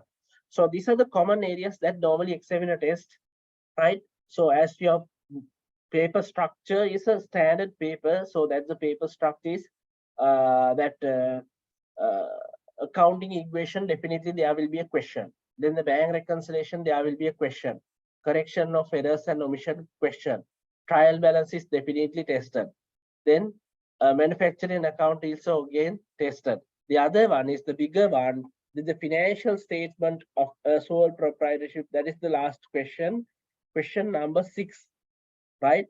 So basically what you will feel in your paper is, right? So you will feel not enough with the time. So a lot of calculation. Now see, I have taken more than 2 hours to finish up to here, right? I did it somewhat fast, right? I have taken more than 2 hours to up to finish to here, but still one question is bigger question is remaining. So you need to do the calculation somewhat fast, right? Somewhat fast, because the time is the matter. The time is the matter. If you have enough time, then I'm sure you will get A pass. So if you're not having enough time, mean that you will be in with the C or B pass, right? Put the maximum effort to do this practice at home yourself. Do the questions as much as possible. Practice them as much as possible. If you have, while you are practicing any questions, you can talk to me. You can send me a message. You can send me a WhatsApp message, right? So we will be supporting you at any time, right?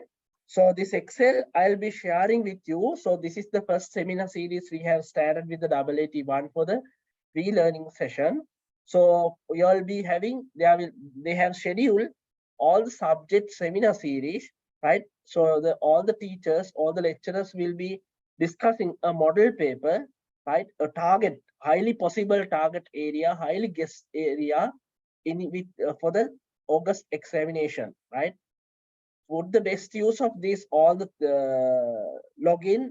Make sure that you are downloaded this suite, you downloaded this papers, and the Excel I'll be sharing, as well as they take the other all the notes and download all the related things. Any questions you all are having, all are welcome, right?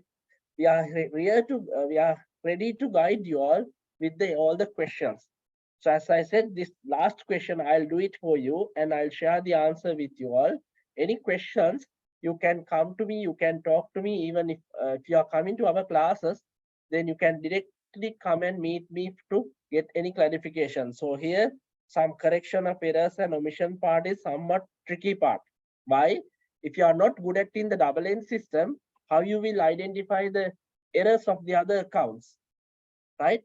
To identify the errors of the other accounts, you need to study the double entry system properly. Where to debit, where to credit, right? So otherwise you can't make the correction of the error entries. To identify the errors, you need to read it carefully, right? So the best way is to pass the exam is practice more and more questions at your time, right? Take some papers, take some notes, right? Print some past papers. Try to do it yourself, Try to do it yourself. Any questions, all the questions are welcome. We are ready to help you. Any question you can talk to us. And at the same time, if you have missed out any session, so basically I have we have our online video team having section wise or the chapter wise session. If you missed any chapter, special chapter, you can get that chapter from the vLearning team and refer that video. So all the videos I have done for my subject. Any question on that, please come and talk to me. And there are some small theory part as well. So you need to remember that definitions. For example, what is the meaning of the asset? What is the meaning of a liability? What's the meaning of expense? What's the meaning of capital? What are the elements of the financial statement? What are the elements related to income statement? What are the elements related to statement of financial position? Then the difference between management accounting and the financial accounting. All some theory part also there, right? So you need to see that theory part as well. If you work it out all these, since you're having enough time, since there are enough time, right? Exams is almost next month. However, you're having enough time, put the maximum effort to get the maximum results, right?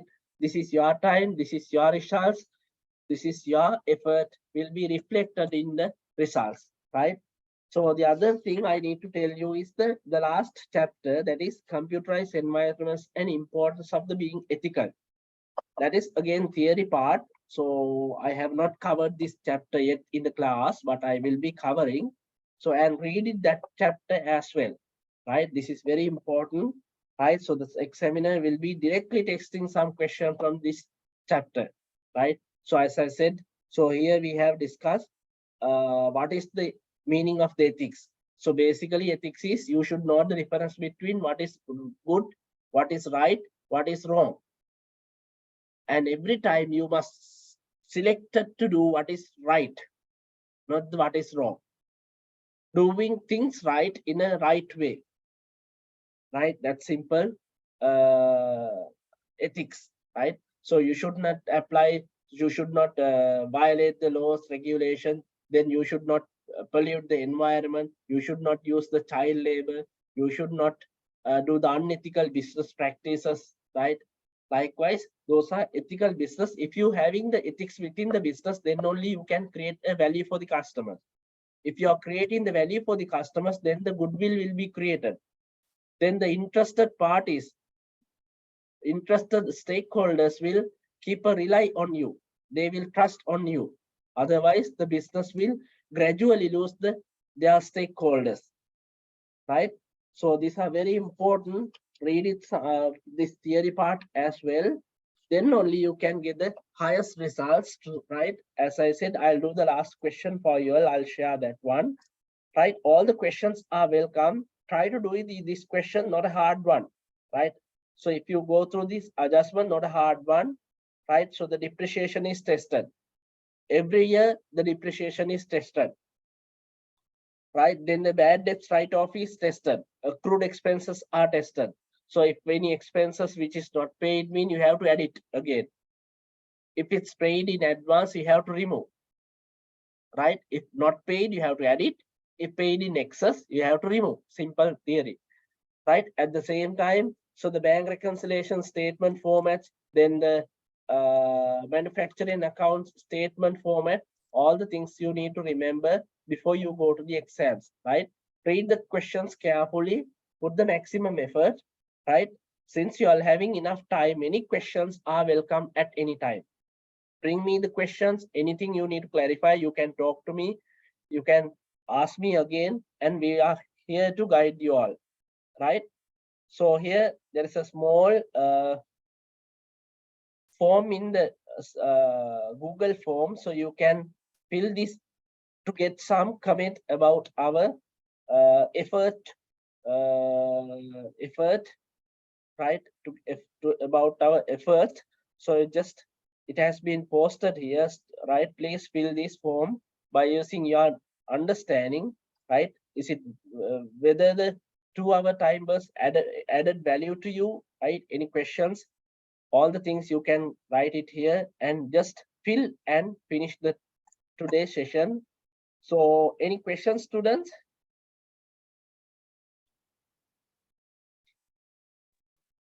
I have a question.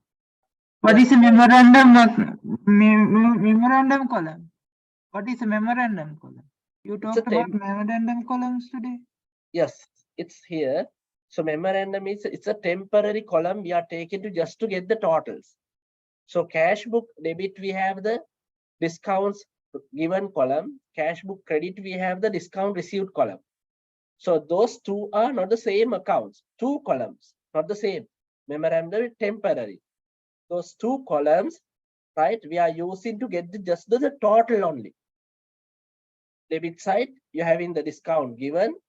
The right side, you having the credit side, you having the discount received. When you collect the cash, you give the discounts. When you pay the cash, you receive the discounts. That's the memorandum column, just to take the total. Memorandum in temporary columns, just to take the totals. Clear? Yes, thank you, sir. Any other questions? Tell me, students.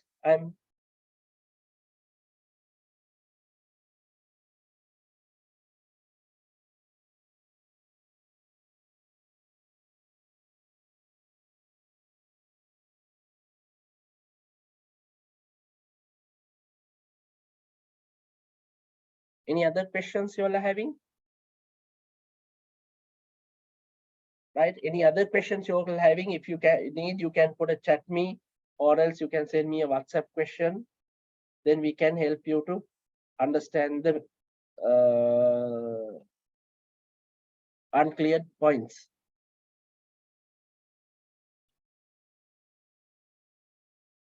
So there is one more, sir. Why the errors of omission question cost of, yes. So generally, I'll explain this.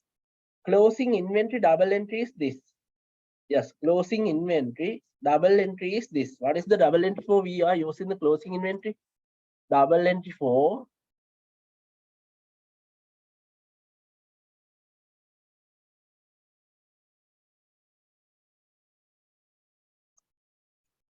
the closing stock. Double entry for the closing stock means stock account or the inventory account. Inventory account debit. Inventory account debit mean where you record this is statement of financial position. Statement of financial position. You record current assets. Right? The other place is cost of sales credit. Or else you can say trade-in account. Trade-in account credit. So trade-in account credit mean you will deduct it from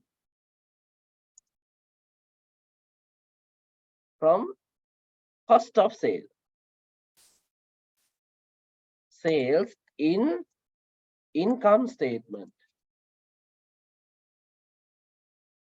This is how the double entry goes, right? So the closing double entry for the closing stock is, this is important point. Inventory account debit mean you show in statement of financial position, current assets. Then one place is that, right? There should be another place, no?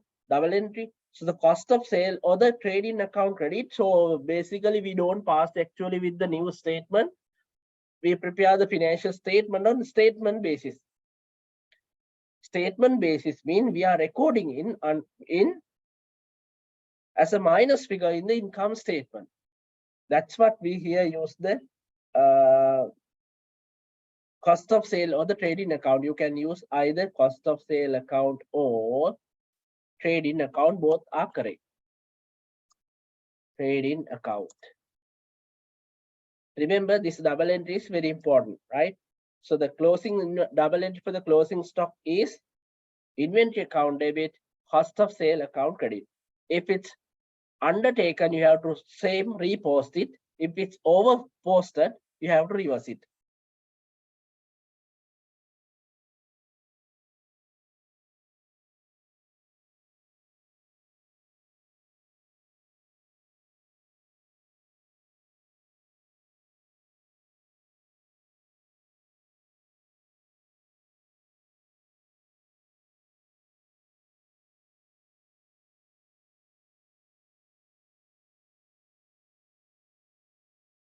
So someone has requested my contact number 71826724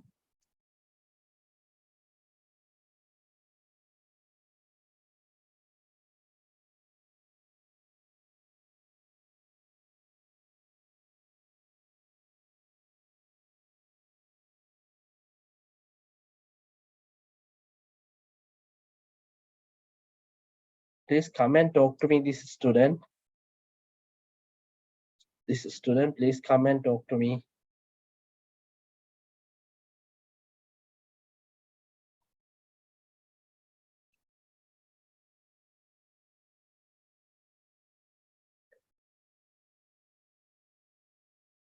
Then, as I said, you all get the maximum benefit of these, all the video sessions conducted by the JMC.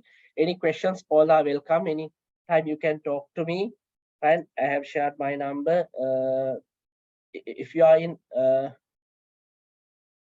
our classes, talk to me, come and then we can help you to get through the exams. And remember to fill that form as well. It's given here a link.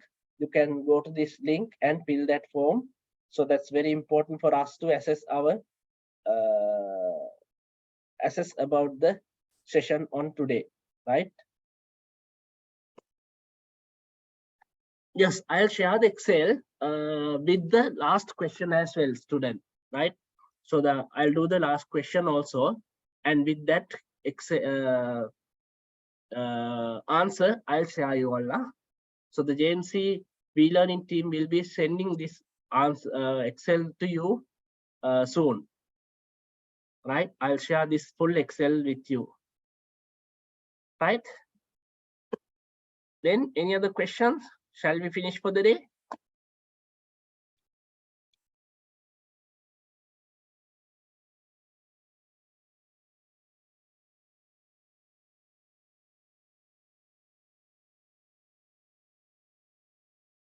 Right? So then all the very best for your best effort. Put the best effort until you finish your exams. Don't leave anything. So put the best effort to get the maximum results. And then good night. Take care, students. We'll meet another day. Remember to join other session as well. Right? Take care, students.